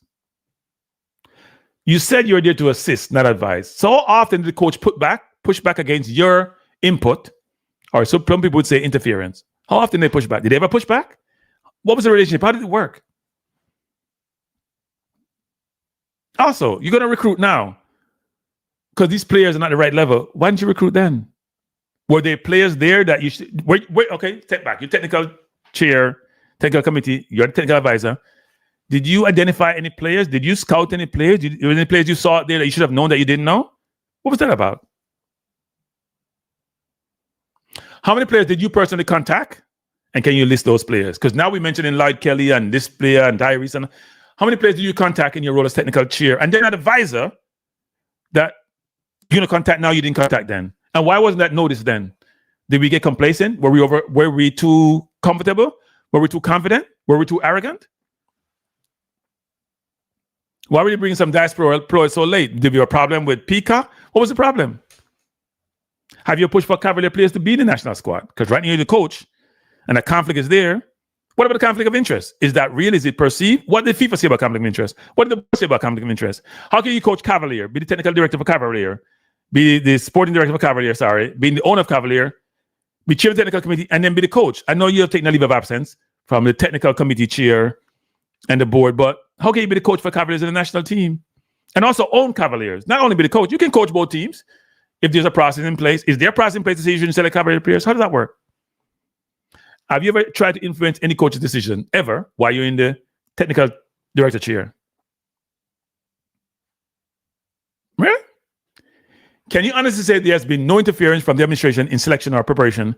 And why would the New York Times or the Athletic article, which is part of the New York Times, says that there's been interference, and also say that McLaren was told by Hagumson he wouldn't last 2 months? Why would they even say that? Your recent video seems calm, relaxed, extremely confident. Were you that confident before the World Cup qualifiers? But that confidence materialized in failure. So how does that work? So why should we take any confidence from what you're saying now? Oh, Rudolph, I saw you in KLAS. I saw Omar Fowler on CVM. I now see you here. Are you using this video and this interview to reshape or repair your public image, which has been damaged because of the collapse? Why did you address your own failures during this discussion we just had? Your own failures, you seem to cast over them and say everybody should say the failure, but you are the main man. Your name comes up. When the coach was talking about who hired him, he talked about Rudolph. So you're the main party here. It's not the president, who we know is an absentee president. Why didn't you indicate or become clear to the public and transparent about your failure? Are you trying to distance yourself from decisions made under your technical direction as part of the group? How many assistant coaches are coming back? Are you the only person returning from the failed regime that didn't qualify for the World Cup automatically? You're coming back. Is Miran Gordon coming back? Is Trevor Sinclair coming back? Are any of those individuals coming back? Or just you alone? How come you're alone at Teflon Don and didn't get any pain or failure from this?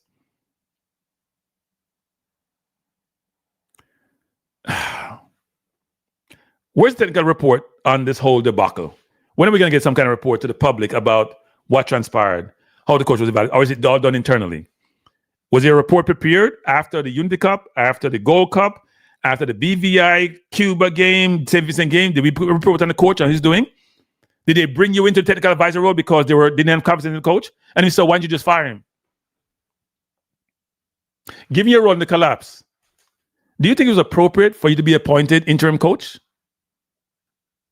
Were other qualified coaches considered?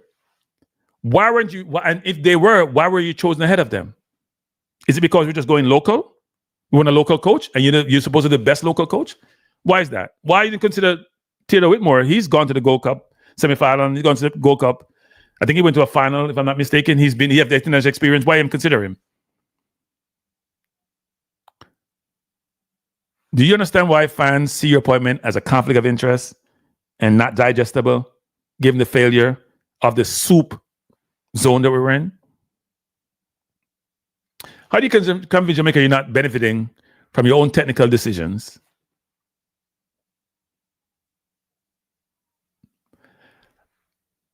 What criteria do you use to evaluate players in general, local players or diaspora players?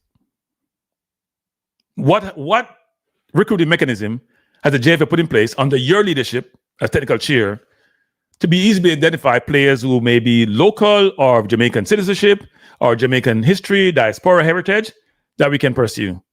And how does that process work? Why seem like we're so reactive versus proactive?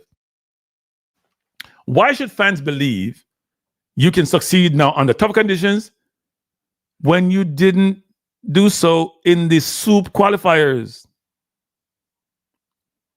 You mentioned in your interview that players are all versed now in different way of playing, and you just need a couple of sessions to do something. What does that mean? We are all told that you need time with players to impart how you want to play and how you want to operate.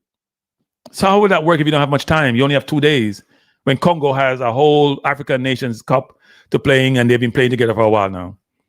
And they have players playing at a high level. Congo is stronger than us. And you mentioned something about we have beaten teams ahead of that have been ranked higher than us. And that has happened in the past. Well, we should be confident it's going to happen now. You have less preparation time than you've had before. How does it increase your chance for success, or does it lessen it? What can you accomplish in a few days or a few months that the program hasn't accomplished in the last God knows how long.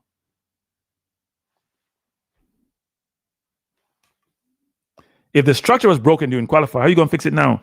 If you ain't got no money, because you say you're broke, how you make some of these decisions? How are you going to travel to go meet? What's the thought about go meeting players? You're going to stay in Jamaica and do Y Scout? Like the coach, or you're going to be on a plane traveling? And if you're going to be on a plane, where you get money for going on a plane? Are you suggesting that you're the missing piece? And if so, why do you step in the role early as coach if you think the coach wasn't doing a good job? Or you want to retire so we don't have to resign so we don't have to pay him no money? Is that again like Hogginson?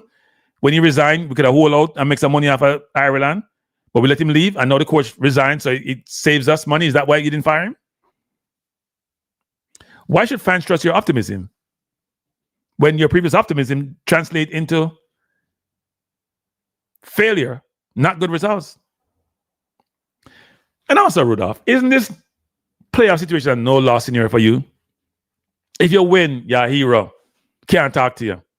Them can give you a Mount Rushmore. If a Mount Rushmore, you get statue. And if you lose, Congo better than we. So we expect to lose. If you lose to Caledonia, you take some risk. But if you beat Congo, or if you lose to Congo, we expect to lose to Congo. They have a bunch of European players and excellent players. And what evidence can you give Jamaica? You're the right man for the fix. So don't talk about no Caribbean accomplishment.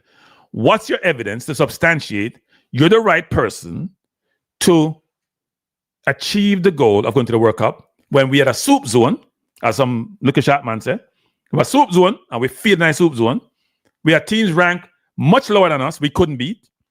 No one beat us. We go play one team, if we beat New Caledonia, that's much higher ranking than us, have players athletic as we are, better than we are. Why do you think we're going to beat them? And what in your history suggests, because you say you don't feel much, but you feel, we just see a recent failure. We don't know about the rest of your life. Losing to Cincinnati 6-love, is that failure? Losing to Inter Miami 4-love, is that failure? Losing to Curacao, is that failure? Curacao going to the World Cup 7, is that failure? Huh? I'm confused. You fire somebody like Donaldson, who's been successful, or international coach. Did you consider Donaldson for the job, or is he toxic to the JFF? Like, let me just say this about the traditional media in Jamaica. I don't even know what to say to you guys, because I get the sense, based on what Lucky Sharpman said one time about the YouTubers, diss them, him not go the JFF conference, got him man to take up all the place. And yet when I hear YouTubers talk and are challenging, they're much more insightful, much more thoughtful, much more aware, much more informed than traditional media. Traditional media in Jamaica make YouTubers look like genius. It's sad. And it's unbelievable. It's unbelievable when you go to the World Cup. And I tell you this, people. When you fail to plan well, you plan to fail. And the JFL was arrogant in the World Cup process, and they come back to bite them, and you know what? Arrogant in the process. The recruiting was awful, was poor. The execution was poor. There was no strategy. The execution was awful, including recruiting. The coaching selection was awful. You know what? Maybe we shouldn't stress too much about this, because we just should accept mediocrity and failure as normalized.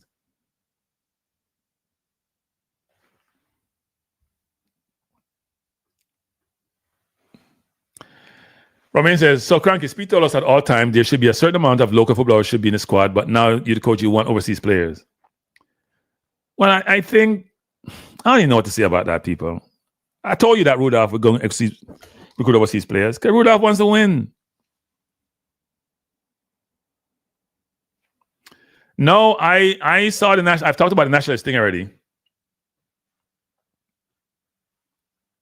Yeah, I mean the national in the traditional sense does that, but I think one would also say before the game that maybe the nationalist means that I want to win and support the country at all costs, not be an isolationist, but one whereby I want to do the best for the country and what's in the country's best interest. But nationalists forget to tell people sometime or be informed about the fact that it's always about them and then the country, not the country first. I'm sorry. It's not how nationalists work. Where's the quota that Speid spoke about every other coach was? No, I think he's always said that the national team doesn't have any quota. It's the junior teams that have quota. But the national team have quota. It's just not explicit. I don't think there should be, I think there should be only one local player in the starting 11 in March, and that's the goalkeeper. Period. One local player. And people can beat me all they want to. When I look at the team, and people like Bobby Reid and John, so the people be clear, we should have no Pinnock, no Lembakisa, no Holgate, no Russell, no Bobby Reid. All them feel. Gotta go. Who would I keep? In terms of starting 11, only one locally born player would be in the starting 11, period. The rest of the team would be overseas born player. And a lot of overseas born player have to go. Sorry. Gotta go. Can't use you. I don't think he only wants overseas players. I think what he's saying is that he wants the best players. That's what he's saying. I don't think he says he wants overseas players. I think he wants just one of the best players. And the best players come from overseas. They're not local. Now, everybody pushing for Stewart. All I hear nowadays is Trevante Stewart. And yes, he's doing well in Israel. Israel is ranked 40-something in terms of leagues globally and about 21 in Europe. I know people say 16, 21 in Europe. So you got to go past the League One and EPL and German League and Spanish League and Belgium League, and you got to go way down. Maybe you go to the Norway League and the Denmark League to a fine who's 21. Come on, people. We're acting like Stewart is playing at this high enough league to justify the uproar I'm hearing about him being selected. He went to Syria, didn't do well. He went overseas, he's doing well. It's a good thing. Should he get called? He should be considered. But don't make it seem like he's going to be the elixir. Keenan Davis should be considered. He's scoring goals in Syria, which is one of the top 5 leagues in the world. I don't think Ravel getting called, by the way. I think there's a coaching consensus that Ravel is not worth the trouble. So I don't think Ravel is getting called. Based on what I know, I don't think he's getting called. Would he get called? I hope so, but I don't think he's getting called. But then I would assume that Cody's going to help Rudolph in identifying players. But he was coaching over in the Middle East. Probably in a similar league. He's coaching a reserve team. So Ravel can't be no worse. If the coach is coaching a reserve team, even though it's a pro license, Ravel playing in a bush league, Ravel better than anybody we have in the midfield. Anybody we can go find, him better than all of them. As I said before, if he's on the beach and his big belly, he's better than them. Not everybody agrees, but hey, that's why we have different opinions. Nah, they all gotta go. You can find better players. The kid that played with Speid, the kid that plays with the kid that plays at St. Mirren, what's his name? Freckleton, with King is Jamaican heritage. He's starting. King is not starting. King starts when the other center back gets hurt. He's not starting. King is starting. He can play instead of King. Lloyd Kelly, difficult pursuit. Have paper problem. Not sure if that's going to work. He's Jamaica heritage. Mason Clark, Ephraim Mason Clark, who plays for Coventry, plays left wing, should be considered. I heard Mundell, who's on the bench for Sutherland, but has Jamaican heritage. He's not a starter. I know Cameron Archer, been going around for a while, play for Southampton. He can play center forward and winger should be considered. There's a bunch of player people. Problem we don't have is not here a lot of midfielders. There's this kid that plays center half for Marseille, should also be considered. Doesn't start every game, and his name is eluding me now, but he should be considered. We should still consider bringing back, because he wasn't tainted as much, the kid from Brentford. We should bring in Denzel Hall. We should bring in Max Aarons, because Lembakisa to me is not getting enough game time to be even considered. And it's a difficult campaign. All the people who fail, I ain't bringing them back, most of them. I ain't bringing back 90% of them. Reece Nelson is always injured. He ain't coming over here. Reece is always injured, people. Reece is a very good footballer, but he's always injured. Reece hasn't played a game all year. That I see anyway.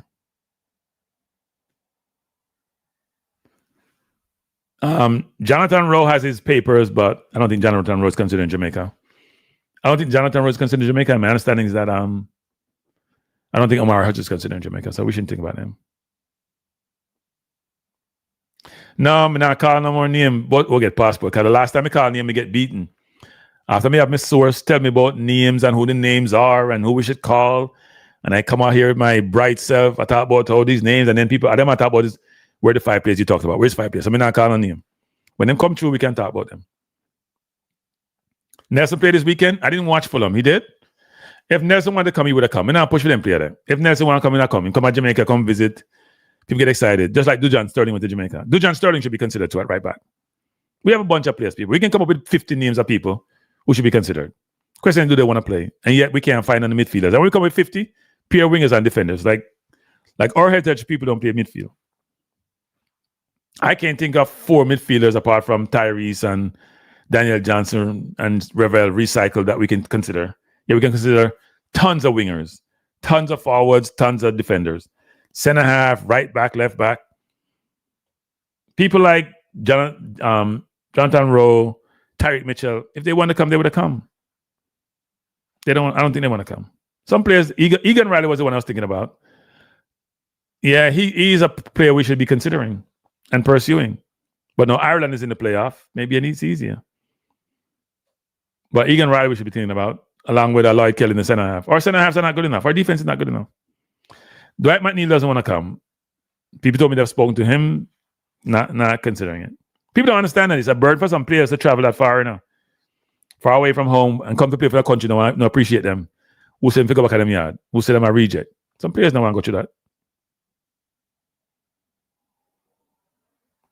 You still okay with your Arsenal bringing back players but not Jamaica cranking? Arsenal is leading the Premier League. Jamaica is on life support trying to get to the World Cup. Not comparative, Conrad. Not a comparative. Yeah, no, he's not one to play for Jamaica. Yeah, they talked about Ben Johnson for a while.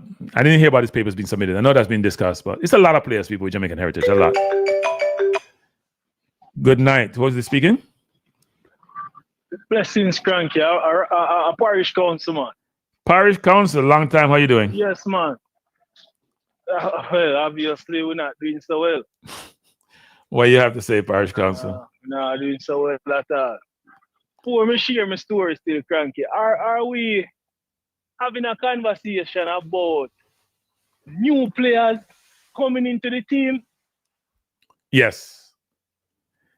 Yes, of course. We need to have that conversation. And it's at this point, is that a serious consideration? Well, I mean, the ones you had failed in an easier zone, didn't they? You gotta get better players. Well, Cranky, come on. I mean, Parish council. That to me is parish like council. Parish council. We were probably the worst. Of the 4 teams in the zone, in terms of performance, we were 3rd. Curacao was better than us. Trinidad was better than us. The points total may not tell you that. On the field play told you that. We're not good enough. Yeah, but this is not a new campaign. It is a new campaign. It's not a new World Cup campaign. It is. It is. People, we feel like the old one, a new campaign. We have 2 games to World Cup. We're not carrying we're not carrying nobody. Nobody we're not carrying. So are you prepared? Because I see a lot of times as outsiders, obviously outside, we're not integral in the actual team. Right. It is very easy for us to sit and say, oh, get rid of Shamar, get rid of this, get rid of. But realistically, we have a maximum of 2 games, limited amount of time. I'm assuming the players must be feeling some type of way. And we can always talk about the party with them party and whatever. But collectively, I'm wanting to believe that there must have been a conversation among themselves. Persons may have expressed disappointment and also expressed the willingness to try and redeem themselves. So in my estimation, despite me not agreeing with Speid and the whole shenanigans, because at this point, Cranky, me I tell you, it's like the finish line up the road and I can't even crawl over the finish line. I feel exhausted. You know what I'm with? Because remember, years we go at this, Cranky. years within this, maybe one good 4 years now, I go at it, Right? But me feeling of myself. Yeah, hear me, General? I'm listening. Oh, yeah, man. Me a feeling of myself said that the players collectively must now at least be prepared to try and redeem themselves. I mean, there's nothing to redeem. So you know what? I would love to run Tesla, but I don't think I have the capability to run Tesla. So I may be all encouraged. I may want to do it. I may have all the desire to do it, but I just don't have the capability to do it. I'm not good enough. And it might require a different leader to run it and just stop being naive and think so you can manage it.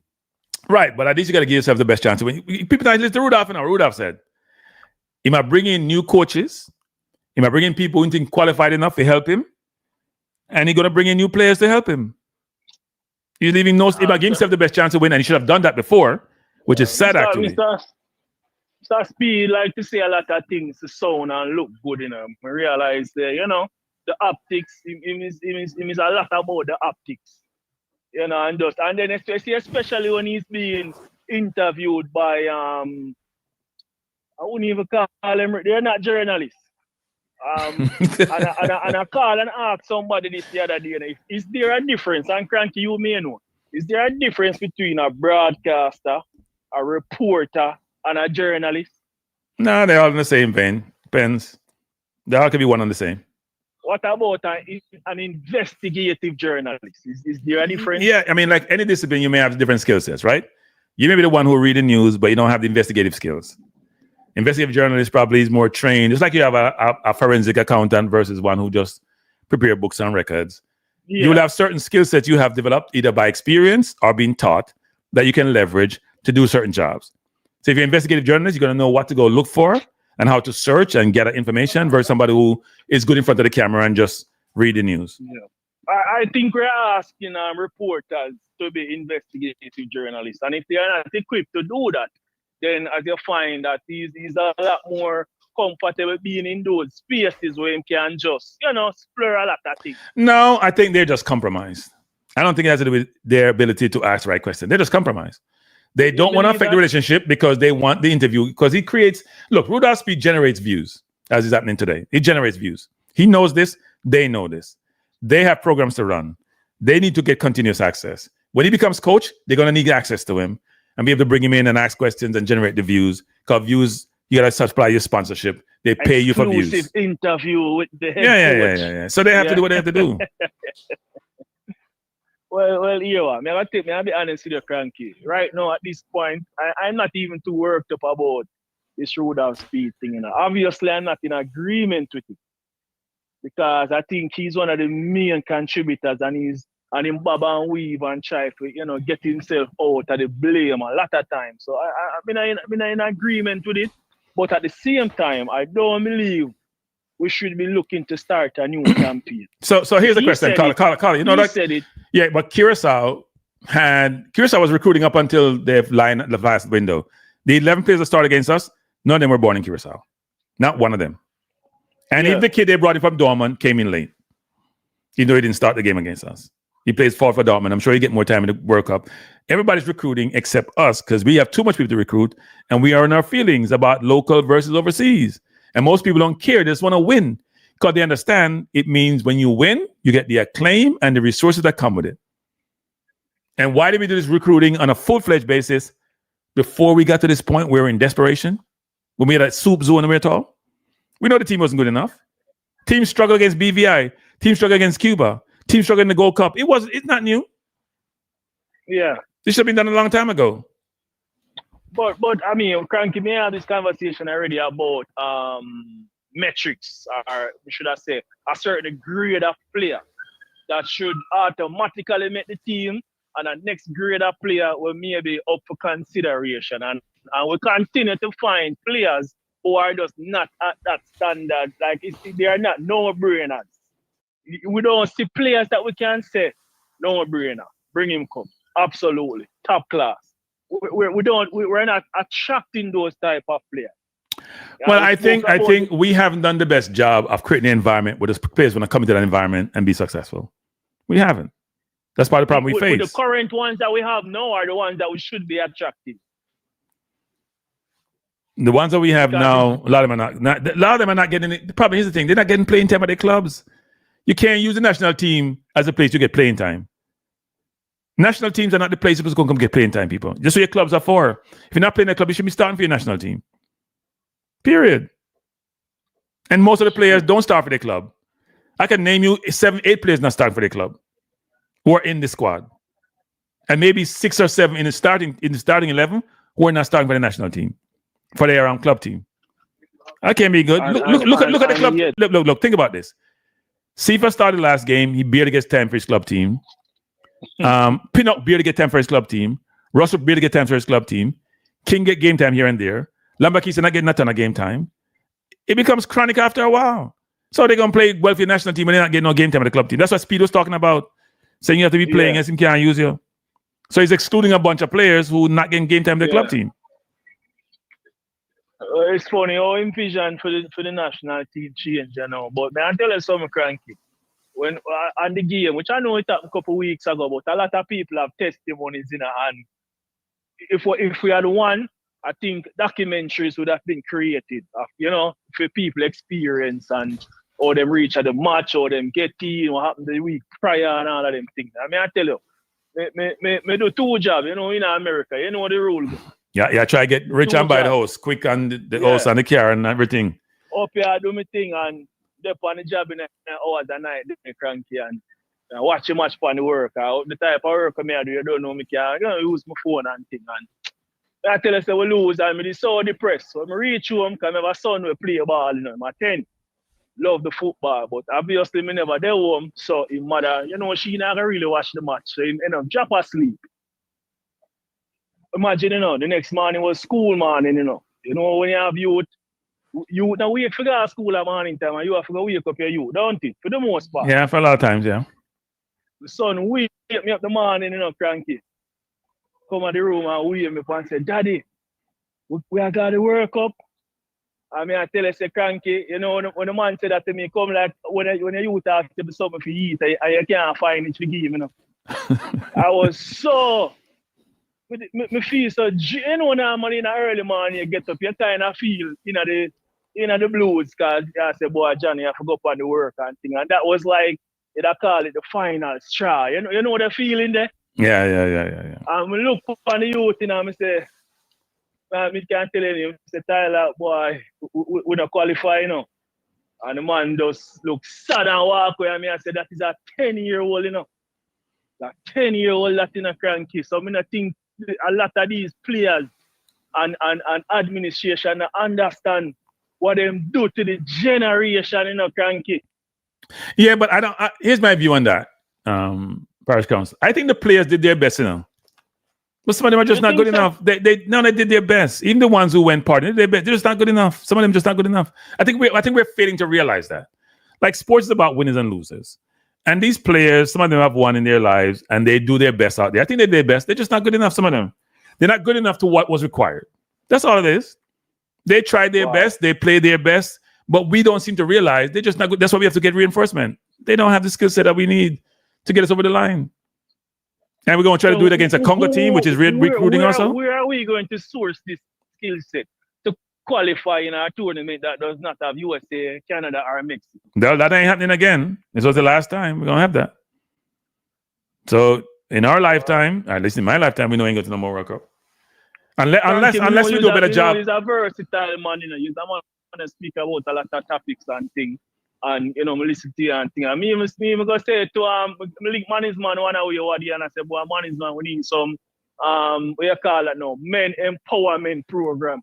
Where man can call in and, you know, share experience with a little button them get our little hardship or they might try to find them way in life. Yeah, turn it into something. Why call it Shababa? What's that program is? somewhere where us men can speak. You understand? Because you know a lot of us as men don't have that platform unless there's some WhatsApp group where you can reason with a virgin and things like that. Because me think a lot of us reach a stage right now, Cranky. Trust me. Especially with this situation and of course Hurricane Melissa, a lot of people in a dark place, Cranky. And we feel like we need to create an environment where we can release some of the stress them about. May I tell you the truth?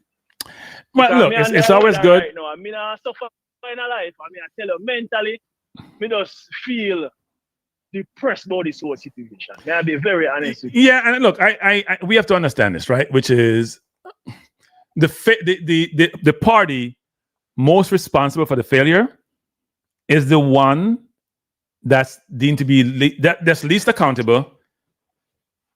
The most culpable party is the one that's exhibited least accountability and want to push it off to other people. So the JFF and its administration, because sometimes they think they know what good looks like and they don't. They don't know what good looks like, but they think they do. And you'll get things from people who say, oh, they want to think them smarter than everybody else and they want to do something, this and that. And you watch them and you observe how they operate and you just sit there, watch them and just think, they don't know what they're doing. They don't understand what excellence entails and how to achieve excellence. And then they want to tell you that you're the problem and you're toxic and you don't know what you're talking about. And you have observed these things and you're sitting there thinking, nobody can be like that. That's not possible. What are we doing? And then some look at man at the corner and look at man have more influence and look at man I tell them what to do. I encourage them and them do them thing. And when them fail, they know I admit them at the failure. Them everybody accept themselves. It's not a good look. Not even call a press conference with the president and all of the various board members, an official press conference to speak about what happened, and take up. But the thing, yeah. So here's Paris Council. Here's what's interesting, everyone. Here's what's really interesting. You would think that the supported guardian, the guardian of the team and the country and the public would be the media, and the media would be angry and they'd be looking for somebody to crucify because somebody got to take the blame. That's how human beings are. And they would be, when they're interviewing anybody from the JFF, they'd be calling for the JFF to come out and they want to come pepper them with questions and go through every single thing because blame has to be assigned. What do the media do? Just kiss ass 24/7 of the same people who should be blamed for it. The media is reprehensible when it comes to this. I can't think of a better word. Like you sit there, listen to people and you're just like, what? Really? Hey, you think if Rudolph Speid was in the media, they could get away with it? If the media was Rudolph Speid and reverse, Rudolph would be coming after them. Me know that Rudolph will go after them and totally annihilate them. So Cranky, let me ask you another question. Have you made any contact with management since subsequent to this campaign? No. Not during our subsequent, no.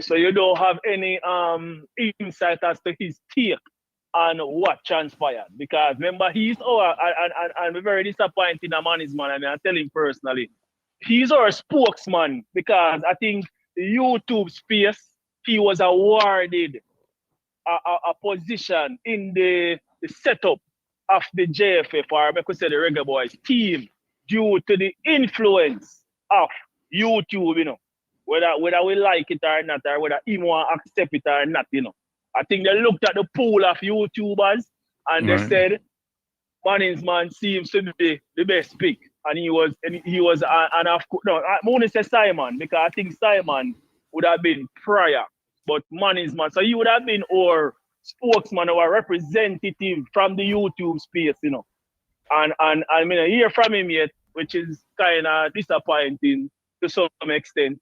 So I just wonder if you hear from him still. No, I haven't heard from him actually. So I don't know. I haven't heard from him. Okay. So I'm going to call him out. Yeah, man, we have to go draw management from under bed.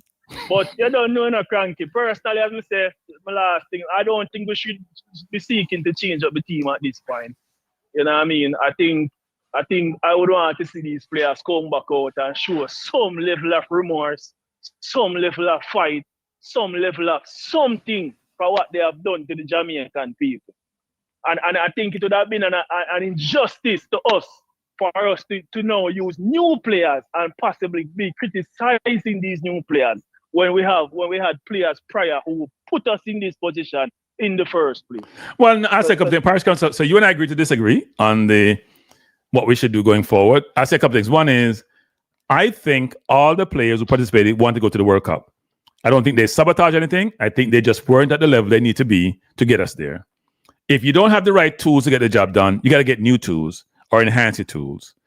And I don't understand why people don't realize that the tools we have weren't sufficient to get us over the line, so we got to get new tools. Now, the tools to me cuts across the entirety spectrum of the football. Administration, coaching, and players.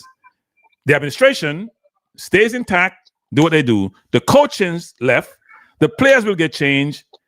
The root cause of the problem, which is administration, remains intact. So if your root cause if your root cause of your problem is not fixed, you're fixing the symptom.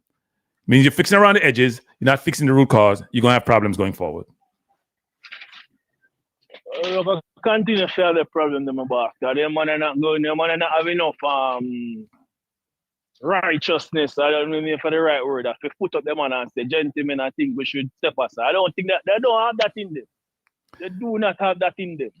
You can't be a nationalist and don't want to sacrifice yourself for your country. Yeah. So I think we should look away from that. And I think that to give us some peace of mind. Because and even Mr. Speid said it on program, say, listen, we're not going to step aside. It's a voting process. When the next election comes, we don't vote. The nation is not voting. So people, I see people in Congress in the US resigning before their time is up. Marjorie Taylor Greene just resigned from her role of representing her constituent. You can resign before your time is up. Say you're not giving up the role. Don't say you're not a nationalist. Okay? If you're a nationalist, you would resign. You're not a nationalist. Let's conflate that term nationalist with what a nationalist entail. If you're a nationalist, use that word a lot, you know. That word a lot, you know. No, nationalist. We don't know what nationalist means. Definition of it is something. You may aspirationally want to do well in the parish council. You may want to do well. We all want to do well in life in the parish council. But sometimes I don't have the skill to do well. I'm out of my depths. That is true. That is very true. Right? So people don't seem to realize that. You may be a nationalist in the traditional sense. You may want to do well, but you have to realize when you're not good enough to do well. And say, let me leave it to somebody else who can try because I've failed. That's all I gotta say. But how are you going to realize that if the people around you keep telling you that you are the man? Well, that's the thing. That's the thing. Even if I doubt myself, when I put up my hand and say, guys, feel like I'm gonna step, I'm gonna say, no, man, you're man, general, man, you are the man to this. And him say, boy, I wouldn't say if you stay, you know, so I'm gonna stay and try. You understand what I say? Yeah, man, I hear you. Yeah. All right, sir. But they don't know cranky. Yeah, man. Bless up yourself, man. Bless up, Parkton. Thanks for the call. Yeah. So I see someone in the chat talking about the Jamaican media has criticized JF over the years. They want to get sued. Get sued for what? Get sued for calling out your failure at the World Cup. You were poor. Get sued by asking questions that are penetrative. Nobody's saying that you're corrupt. We're talking about getting sued. We have. Let me drink some water. These moronic comments just get under my skin, people. So because the politician in Jamaica write some draconian defamation law, you can ask questions that are incisive, that are gonna go to the core of what people want to know. You should just. So why are we having any media interviewing anybody? Don't interview anybody then. If you're gonna get sued for anything that you say, like what color you like, if that's the defaming you, because that's what color you like, because it's been interpreted a certain way, why are we doing it? Brain drain. I'm not even putting that up. Brain draining. Why don't you put up the meaning brain drain? That'd be better. The questions do not engender good conversation. They don't. The questions do not provide transparency. Are not trying to achieve transparency. Reggae Boyz Blogger can't call in because we know who he is. Hey, Reggae Boyz Blogger, the phone number is on the screen. I dare you to call in, you wimp. He's a wimp. All he does is go in the chat and make comments. He can't call in because he's camouflaged. These people are hiding and creating and have a sense of anonymity. And so they want to. I'm not putting up any more of your comments, Reggae Boyz Blogger. You can. I told you this. When you decide to become a man and stop being a wimp, we can have the conversation. Otherwise, we're not having the conversation.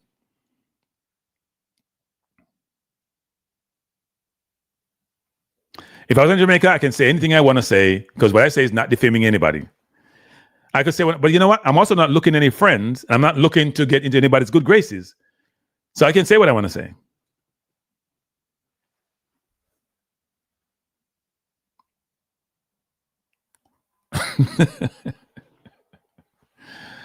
Yeah, Paul is not a terrible person, you know. Paul is just misinformed. Or he just, yeah. Paul is people, we can't all be the same. Yeah.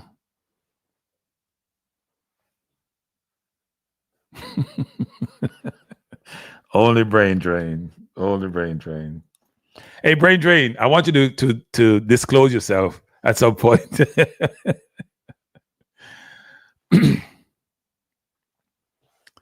Isn't that amazing? Why didn't we have that same perception, perspective before? Not perception. Why didn't we have the same view before?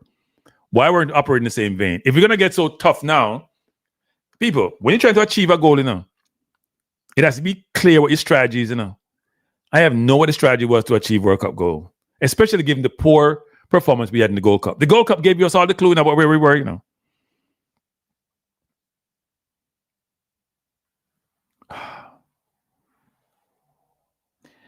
I don't think Rudolph should have got the role as coach because he was part of the failure. Rudolph may not like me saying that, but it's true, Rudolph. I know you're watching. You shouldn't have gotten the role because you're part of the failure. You can't absolve yourself from the failure because you went in knowing, I'm sure the reason you get the technical advisor role, the only reason you have done that is the Gold Cup failure. You say, you know what? I'm going to try to make sure we qualify. But you're part of the failure. You still went to the World Cup qualifiers with 5 midfielders. Still went to the Gold Cup with 2 midfielders. You still went there with players who not getting no football time. Players who can't make a pass. Players who can't control the ball. Like, seriously. We didn't do the recruiting. We have no system for recruiting people. No well-defined system for recruiting players. None. Players complain about even in the interview we saw with Hayden and Bell being interviewed and then providing their view about Greenwood coming in. Like they should be saying, Hayden, you and Bell for shut up. We don't say nothing, kind of feel. We not about nothing. People, if you're part of the current squad, you make the World Cup qualifiers, we don't really want to hear from you. You feel, yes, you're committed, Hayden, and I like you as a player. Yes, you have a fly much 9 hours come. And you hinted that things weren't all smooth. Either you or Bell hinted, one on hinted, that things are not all smooth, which means there are things you don't like, but you don't answer nothing. I understand why you don't say anything. Right? Cranky speaking like there's 100 competent people that will take over. We wouldn't know. We don't know. If you don't do interview, you're going to know brain drain. If you don't do interview people, if you're I actually would have speed this question way back when. I said to Rudolph, you have to have succession planning when you're involved in what you're involved in. You should have about 10 coaches in your Rolodex. Or even a Rolodex in your phone, wherever you want to have them. A Rolodex out of date. And you should be constant having communication with different coaches, their situation, where they are. Because some coaches may be coaching, some may not be coaching. You have to have a list of coaches and they're hierarchical in terms of who you're going to pursue if something goes wrong. It's called contingency planning, succession planning. We had none of that. But we have some hope. Or maybe we had a planning which is Rudolph take over when things fail. Maybe that was the plan. Because Rudolph been hinting on this on Sportsmax for a while now. I think I have the interview that I saw the other day where he's been hinting at this. But if that was the case, Rudolph, why didn't you take over earlier? Because the coach was failing. We could see that. Right? We could see that. So if you're going to take over now, why you take over before? We're failing in the World Cup qualifiers. People, when you beat what we beat BVI, but 1-0. When you go St. Vincent, then struggle with St. Vincent, should have lose the game.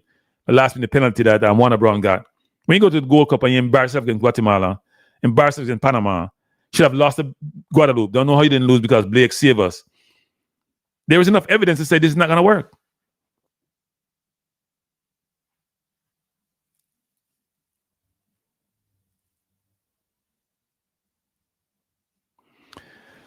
If I was a JFF, I wouldn't give a damn about the current squad. I wouldn't. They failed. And Reggae Boys react to what the hell your name is. You can say what the hell you want to say. The current squad failed. Failed in what was considered to be the easiest zone in the history of football. They failed miserably. Current players have nothing to say. Nothing. Shut up and hope you get called. You should have nothing to say. If you can't qualify from this zone, you can't qualify. All the other zones, people in all the other countries were more difficult than this one. Maybe Oceania. We don't know about Oceania when New Caledonia come through. All the other zones were much easier. The Suriname zone, the Costa Rica don't even make it, people. It's so difficult. And we didn't qualify. We want to talk about people's feelings. As I said, the players tried. Some of them are not good enough. I could try. They're not playing at their clubs. They're not playing no football. The national team is their only recourse. It's the only way to get some game time.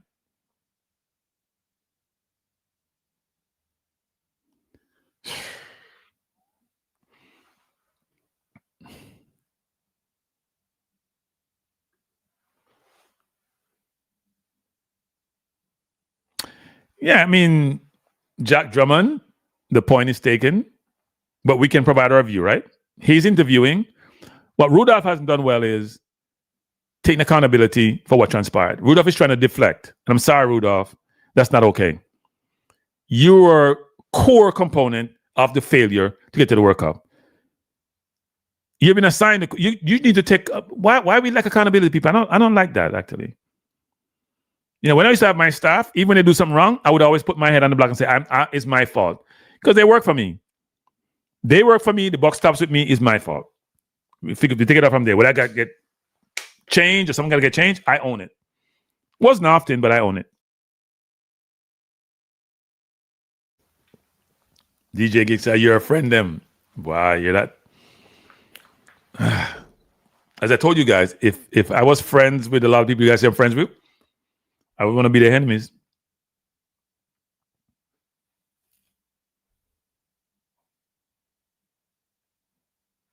What does that mean, Big Ed? I'm confused. Big Ed, what does that mean? Big Ed, I don't understand what does that mean.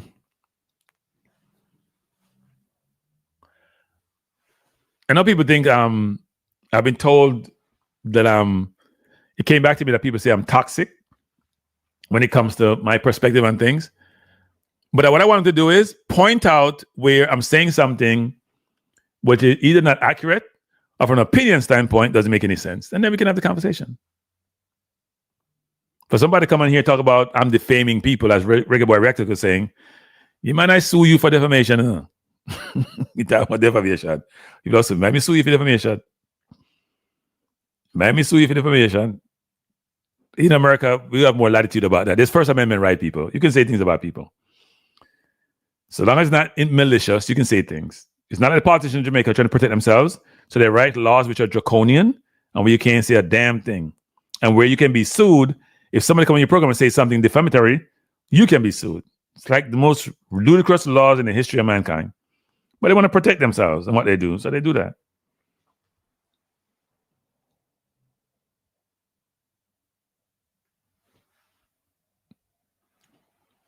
So, hey, Jack Drummond, where was the plan before, Jack Drummond? Where was the plan before? Why are we doing a reactive planning versus proactive planning? Isn't that part of the problem, Jack Drummond? We're doing the planning now. Why weren't all stones left unturned prior to now? That's the question people have, you know. Why wasn't all stones left unturned and we make maximum effort in all way, shape, and form to qualify? Why are we doing all this reactive stuff now?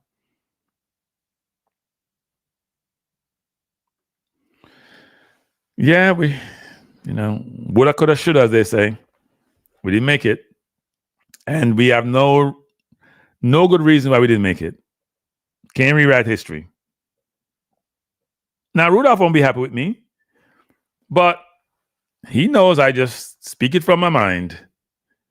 And it's not being malicious. I'm not saying anything untruth. We're asking for transparency, Rudolph. And those who are interviewing, you know what, media in Jamaica, don't interview Rudolph. Don't interview Rudolph. Don't interview nobody. No, stop it, man. No, stop it. I'm not getting nauseous now. To make people want to throw up when I interview people and appear, look at softball questions and ask. Not ask no penetrative questions. Nothing. I'm going to beat that word again. Not ask no questions, which is going to, what people want to know. Stop using the word brain drain. It's giving me a hard time about it. You're not asking any questions which people want to know the answers for. You're asking questions which are throwaway questions. Nobody wants a throwaway question.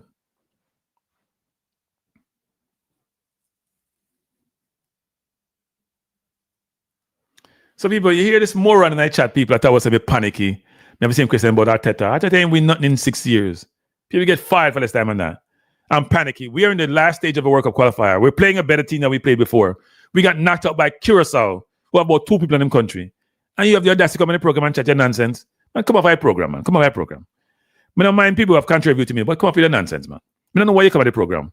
Just come get on people's skin. JFF must send you. A JFF spy? Come say your nonsense? Eh? Are you a JFF spy? Come off our program, man. Nobody don't want you. Yeah. Go away. As the little sharp man said, go away. Go away, we don't want you. You're not adding any value. All you're doing is being a JFF mouthpiece. We don't want a JFF mouthpiece here. Because then we are beat. They're the ones who cause people so much harm and grief with their poor strategy and poor planning and poor execution. People, please think about this. We failed against teams ranked way below us. Way below us. We failed against teams who were inferior to us. We were the third best team in the zone. And now we're going to do all this great planning and we're confident we're going to qualify? Why I try to tell people, master?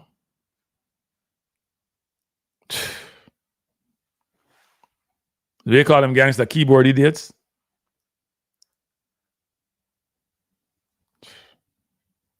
I'm cursing the players. The players were not good enough. What is so difficult in that? They weren't good enough. They were good enough. They would have made the World Cup. They weren't good enough. Like, what's so hard about that, people? What's cursing? Which player did I curse? Which player did I curse? Reggae Boyz World Cup. Which player did I curse? Tell me the player I cursed. I said the players are not good enough. If you're good enough, you'd have made the World Cup. You didn't. That's not rocket science. Everybody saw how we played in the qualifiers. It's not like you played better than the team and you didn't make it. You weren't good enough. We are officially listed one of the biggest. We were the biggest failures of the qualifiers. Maybe us and Nigeria. But Nigeria had better competition. We're the biggest failures of the qualifiers. And the only head roll was the man who cut off his own head, which is the coach.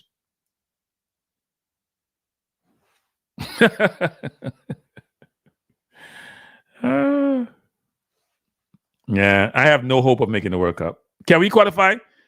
In the laws of probabilities, of course.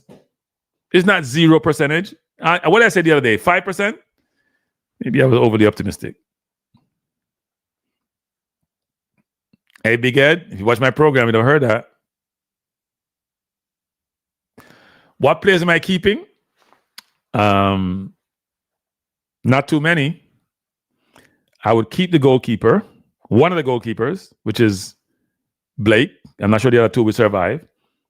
I would keep Greg Lee and Rico Henry on the right. I'll keep Hayden. I'd probably keep Ian Frey. I would keep Calamarty. Bailey didn't win the qualifier, so Bailey should be included in that number. I'd probably keep Campbell, Cephas, Whisper. But Cephas and Whisper couldn't play in that qualifiers because, I mean, not keep Cephas and Whisper because them break curfew and suspend them. So the 99 number. I'd probably maybe keep Burrell, but it depends on if Keenan Davis decided to come and even if Antonio decided to come back. That's probably it. I'd probably keep Palmer. I wouldn't keep Russell. I wouldn't keep Lembakisa. I wouldn't keep King. Even though the other day I had King in my number, I've changed my mind. I tried to do so. I wouldn't keep Pinnock. I wouldn't keep the two backup goalkeepers. Who else would I keep? I wouldn't keep Dixon. Cephas would be on the bubble. But I need that speed as a sub to come on. That's probably it. I may keep Campbell. But he's not scoring goals, even though he's getting playing time. Yeah, I mean, Antonio, I may need somebody to go bully them Congo people. If Antonio is fit and playing football and have a team. Right now, he's not playing in a football team. It's November. I need some experienced people going out there and running over people. May not score a goal. But if Keenan Davis decided to come, I'd bring Keenan and Cameron. If I bring Keenan Davis and Cameron Archer, then I only need one more center forward. Not three. I don't need Warner Brown. I don't need Nicholson. I may not need Cadamarty. He's one for the future. I may just bring one. If Cameron Archer and Keenan Davis are ready, I'm bringing them. Most of the other people, I'm not bringing. I'm going to go out and get me my All the other people I mentioned before. I can't bring the people who failed. I'm sorry. And this whole notion about, oh, you're gonna have a new team now. But my old team failed. I need better players. It's like when Arteta came to Arsenal. He fired the entire team. You can't name me 3 players in the squad that was in Arteta's team. That is on the team for Arteta. Apart from Saka, maybe Martinelli. None of the defenders are. None of the midfielders are. Yeah, it's a whole different team. That's 5-6 years. So, yeah, you change the team. We got a chance to do it quicker. We need better players. Egan Riley, if we can get him. Lloyd Kelly, if we can get him. John Stern, if we can get him. Go ask Tyreek Mitchell, even though I don't think he don't want to come. Go get Ravel. Go get Tyrese Hall. Go get Keenan Davis. Go get Mason Clark. Yeah, I'd bring all of them in. I'd probably bring back Leon Bailey. So I have too many wingers too. Some wingers got to get dropped. If I have 6, 7, 8 wingers, somebody old one got to get dropped. But that's just me. I have no loyalty when it comes to trying to, and I don't think any national team have loyalty, people. You guys are here getting all loyalty thing. No national team have loyalty. If when Tuchel picking the England team, you're going to pick the best team you can pick based on who is available.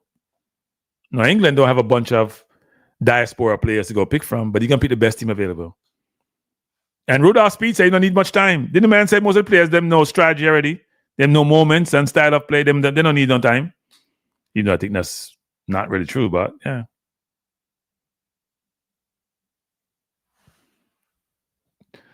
Cranky will be in the squad. Cranky, who else do we have to pass the ball to?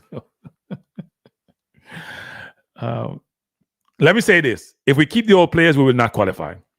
First of all, the old players are not getting any game time at the clubs. I repeat this 101 time, people. Peanut not get no game time. King not get a lot of game time. Who will get to play in the Bush League? Lambakis not get no game time. I look at the game time. Who else we have? Lua now get no game time. Lua now no club. Bobby Reed now play all the time for Leicester. Russell now get no game time. Look at the game time. Who else we have? Dixon now get up a game time. Gibson playing a League 2 for Crawley Town, who are second to last and get no game time. I look at the game time. See if I get look at the game time. Nicholson can get a push in the game time. After a while, the people is chronic, you know. You can't play football just not training. There's no game repetition. There's no pressure to perform. When in front of goal, people, practice is not the same as game time. Sorry. You must play me just call up people and just starters. Not get no game time.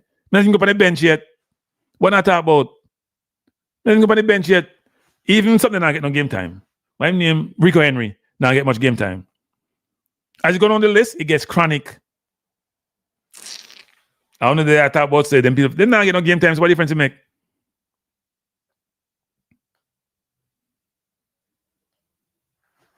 The national team right now is for development. It's for getting game time. It's a game time team.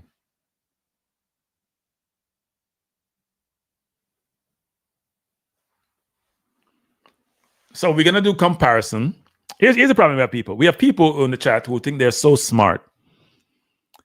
Especially one person. And they're talking about Costa Rica coming through qualifiers when the qualifiers included Canada, Mexico, and the US. So yes, if they're in if they're in that realm, you can go through qualifiers. This is a different qualifiers. This was a different qualifier. The top 3 teams in the region were not participating. We had the easiest zone ever, and we struggled throughout the entirety of it. Barely get 4 points from Trinidad.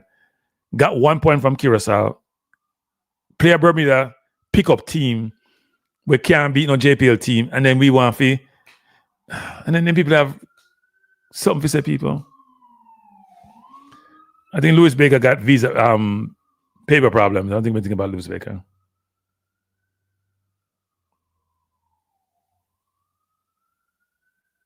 What is Safe Path Solutions?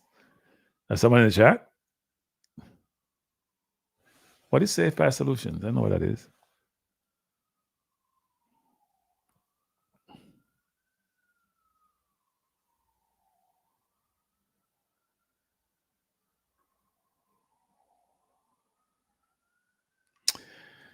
Yeah, Look, people, I know some people don't disagree with me, and it's fine to disagree, you know.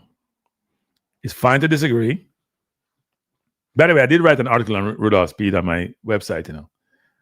That was a good article. I'm going to read and tell you it's a good article on that. I did write an article on the ssnnlive.com. And subscribe to the channels, people. By the way, I did pass the 6,000. So those of who tell me I only have 2 subscribers, people are coming in. I'm coming slowly but surely. I did pass the 6,000 number, and it keeps going in one direction. So if I'm toxic, that means a lot of people like toxicity. By the way, I did pass 4,000 on my other channel too, which is growing like wildfire.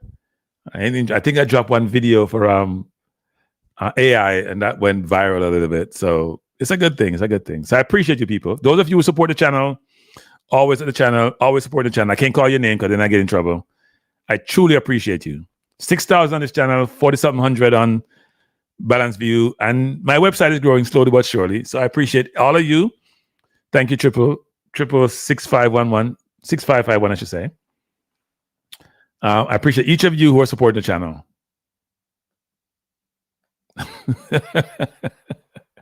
I hear you, big head. But so it's a good thing, people. They grow slowly but surely, and I hope the numbers go in one direction.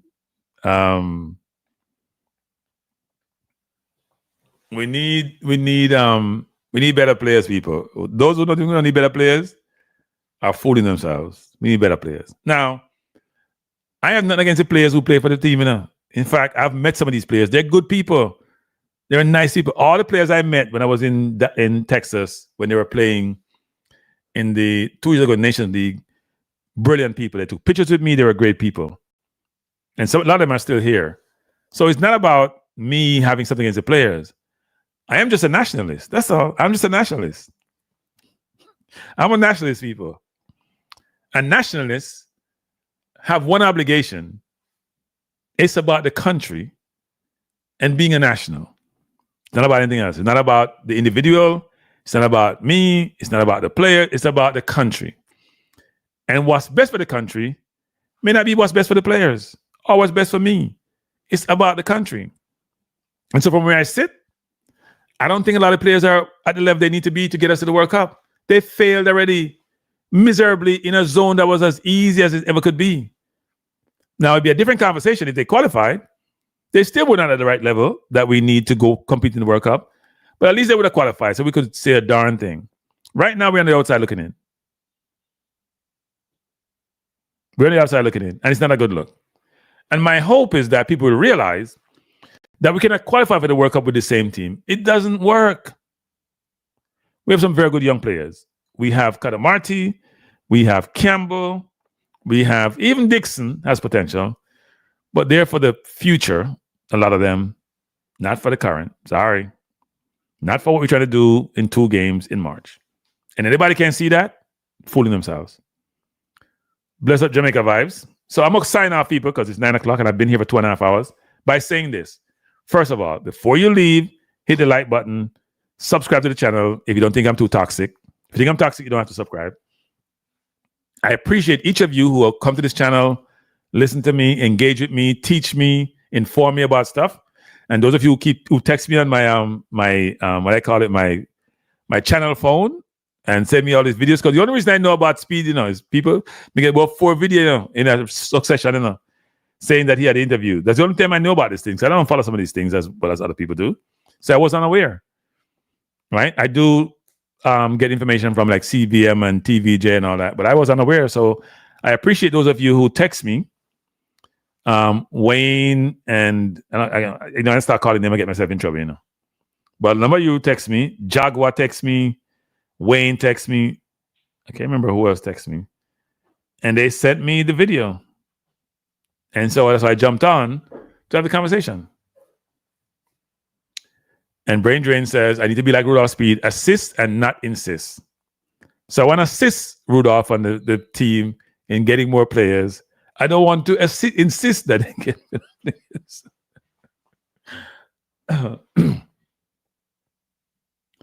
I guess not going to the World Cup because none of our players are good enough. Well, Safe Path Solutions, you tell me if they were good enough, wouldn't we be in the World Cup? I didn't say none of them. I said we should keep a few of them. So Safe Path Solutions, whoever you are. So you probably remember the JFF because they come under different names all the time, you know. We're not going to the World Cup. Why are we not going? Was it the coach who was bad? And was the coach playing?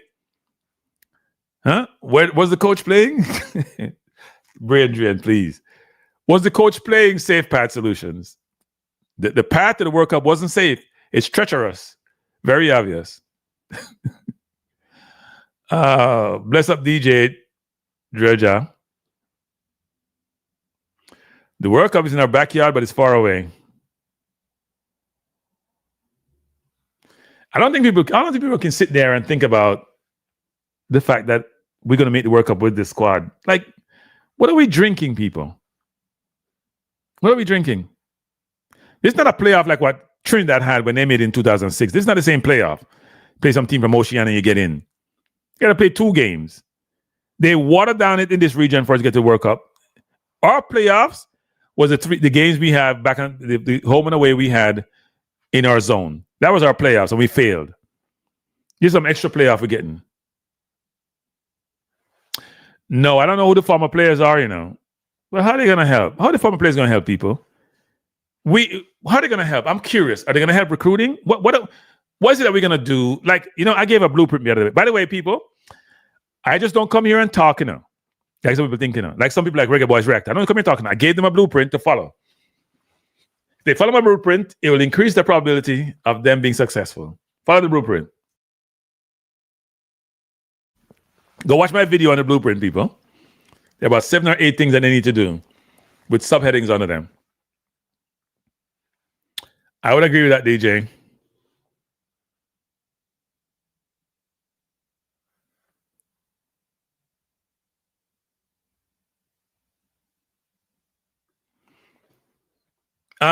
Yeah, Big Ed, don't listen to those fans. They're clueless. Sorry, they're clueless. They live in a different world. They live in a local world. They live in a local world, people. I'm seeing the local players. The names weren't called. I think he mentioned Bibi. Did he mention Bibi Gardner when he was talking about on KLAS? I think he may have mentioned Bibi. Bibi may be there, and who knows? Freddie may be there also. I don't know. Blueprint is madness in Jamaica context. I have never heard a more moronic comment ever. Like, why am I even arguing with this person? Jesus, Lord, it's worse than I thought. This is the epitome of intellect, and the person is clueless. No wonder we have the problem that we do. Jesus. EPL is not like CONCACAF. Some ballers you're promoting will not fit in. Okay. I guess those ballers don't play outside of Europe, I guess. Yeah, I heard somebody mention about we should play games in England. People, let me just set it straight again because you're not listening, people. You're not listening. We will have 2 days before the first game. It's not a true international window in the traditional sense. Teams will have to people got to get released, but then no team's going to release you between now and March, for example. So I assume you get 2 days before the game. You fly, you rest up, depends on your physical situation. You do some walkthrough and you go play football. The question is, what do you do before you get to the venue? I know what people are talking about. Like, we got to play practice game in England and get team together. Well, not act like some pickup team. People, the players don't play for some pickup team. And some of the players are spread out. We have people that play in Russia. We have people that play in the US. We have people that play in Mexico. They're spread out.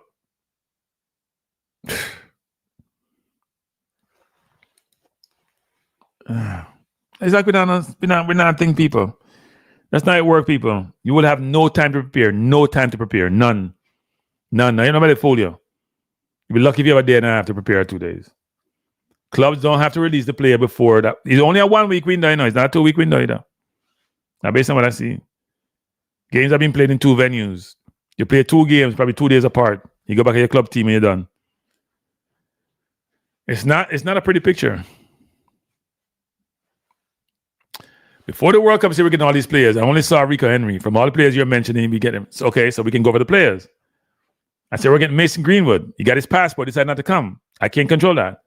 So we're getting Max Aarons. He didn't have window to come to Jamaica, and the JFF didn't do a good enough job to get him here because Rangers started playing in the qualifiers in July for the Europa League. So he couldn't get released, so they should have brought him here and then get his papers. They didn't do that. I spoke about Cameron Archer. He was in Jamaica practicing. He worked out with Marlon and them.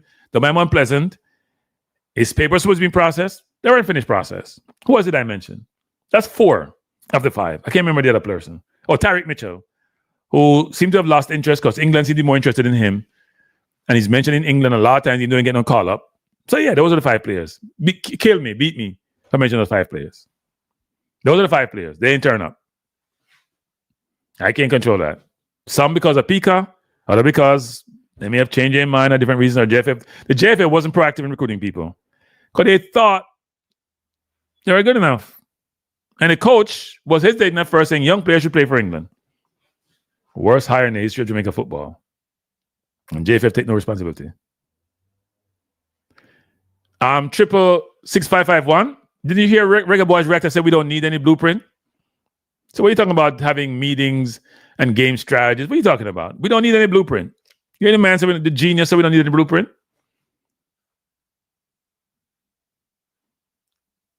Maybe he doesn't know what blueprint means, actually. I think that's the problem. He doesn't know what a blueprint means. Somebody please explain to Reggae Boyz reactor what blueprint means so they can understand what we're trying to say.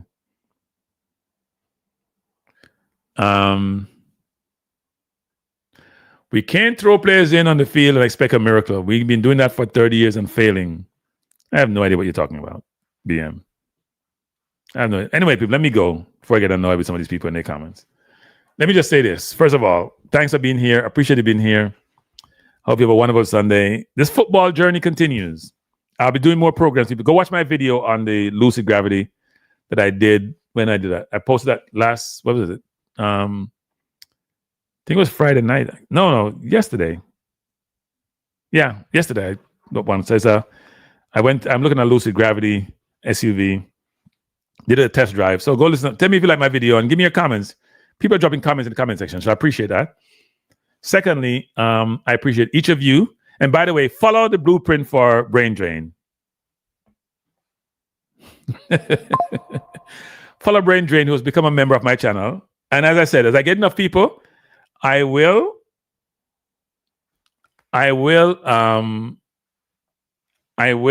have shows just for members only. So if you become a member, it's not expensive, people. It's cheap. Tell them Brain Drain. What, $2.99 YouTube charge or something? See, people are dropping enough comments about me lucid people. We got our 1 month ago. Software is getting better. No more issues with key fobs. Aside from that, it runs way better than our former quad G1 R1S. So people liking my YouTube video on may I forgot divorcing them people if not help me out to them. Divorcing them and find a new girl. Find a new girl. Find a new girl. It's two. See, I'm Brain Drain. Join people. Put his money where his mouth is. $3 now. Kill it now. Join the channel. Cranky, I want handout. One my beg. I haven't pressured anybody about being a member, but I would love if you are. I think I got 3 members: Zebev, Brain Drain, and I gotta remember the other person. It's really bad, actually. Man, I'm getting a little bit old when it comes to that.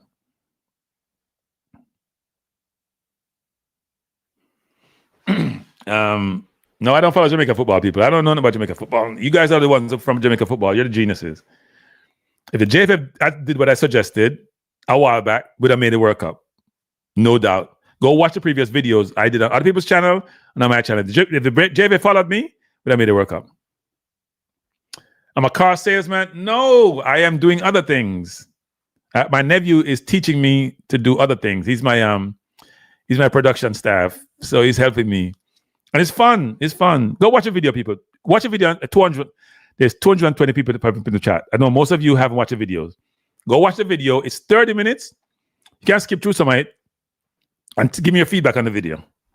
I'm being like Amazon now and all these companies. I'm trying to get feedback to improve my product. Let me get a website address. 1 second. Let me look it up. Not look it up, but I want to just copy it and give it to you.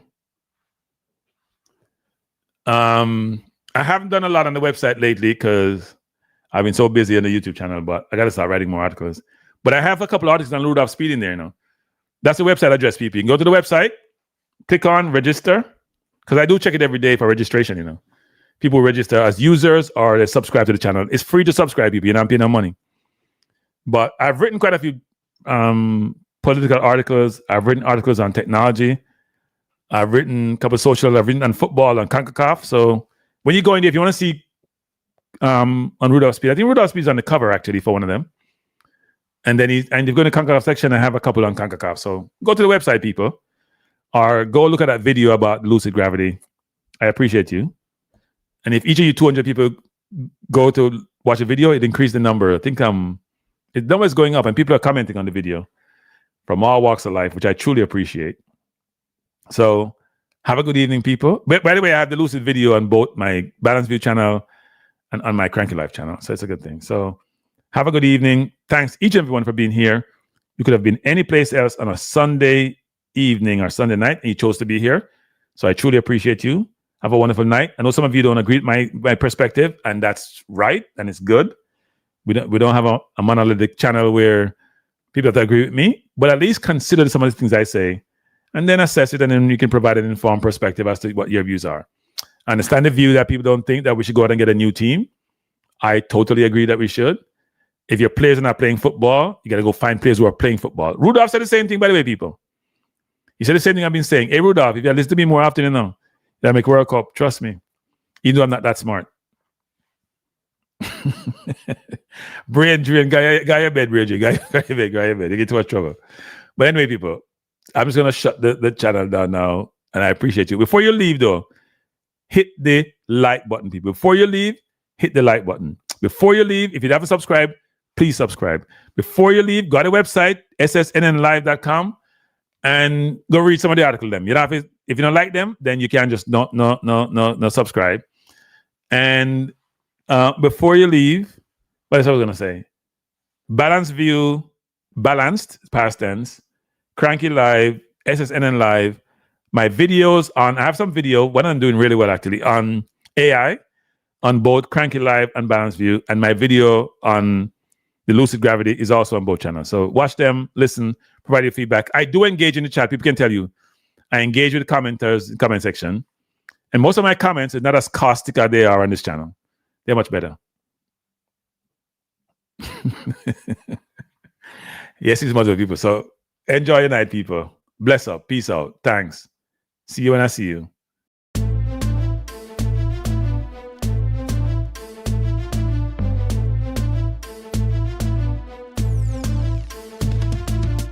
Cranky Life is the place to be now for the best sports talk, and it's free, yo. Cranky Life will be your guiding light by keeping you informed both day and night. Cranky Life, tell them. Cranky Life, heed them. Cranky Life, want them. Cranky Life. From the courts to the field, we'll never lose because Cranky has the hottest news. With expert analysis, we break it down. Our in-depth coverage is best in town. Cranky Life, tell them. Cranky Life, heed them. Cranky Life, want them. Cranky Life. Cranky Life, where the sports is spicy and where we keep the discussion lively. Cranky Life, get to know the name because Cranky analysis is never lame. Cranky Life, give me my Cranky Life. I want my Cranky Life. Must have my Cranky Life. Whether it's football or track and field, you know Cranky is at the wheel. So join the journey through victory and defeat, and subscribe and don't miss a beat of Cranky Life. Tell them, Cranky Life. Heed them, Cranky Life. Want them, Cranky Life. If you're from England or USA, from Kingston or Bombay, from Kenya or Canada, Lagos or Havana, visit Cranky Life. Tune into Cranky Life. Like up Cranky Life. Subscribe to Cranky Life. Cranky Life coming to you on weekdays. Cranky Life sometimes on Sundays. Pull up a chair and take a seat because Cranky will always bring the heat. Cranky Life. Me say fi tell them Cranky Life. Me say fi heed them Cranky Life. On them Cranky life, cranky life. We'll be around. Cranky life is the best in town. Miss if he eat them, miss if he want them. Miss if he eat them, want them, eat them, want them. Cranky life, cranky life. Eat them, want them, eat them, want them. Cranky life, cranky life. Eat them, want them, eat them, want them, eat them, want them. Cranky life. Cranky life, cranky. Heed them, want them, heed them, want them, heed, want, heed them.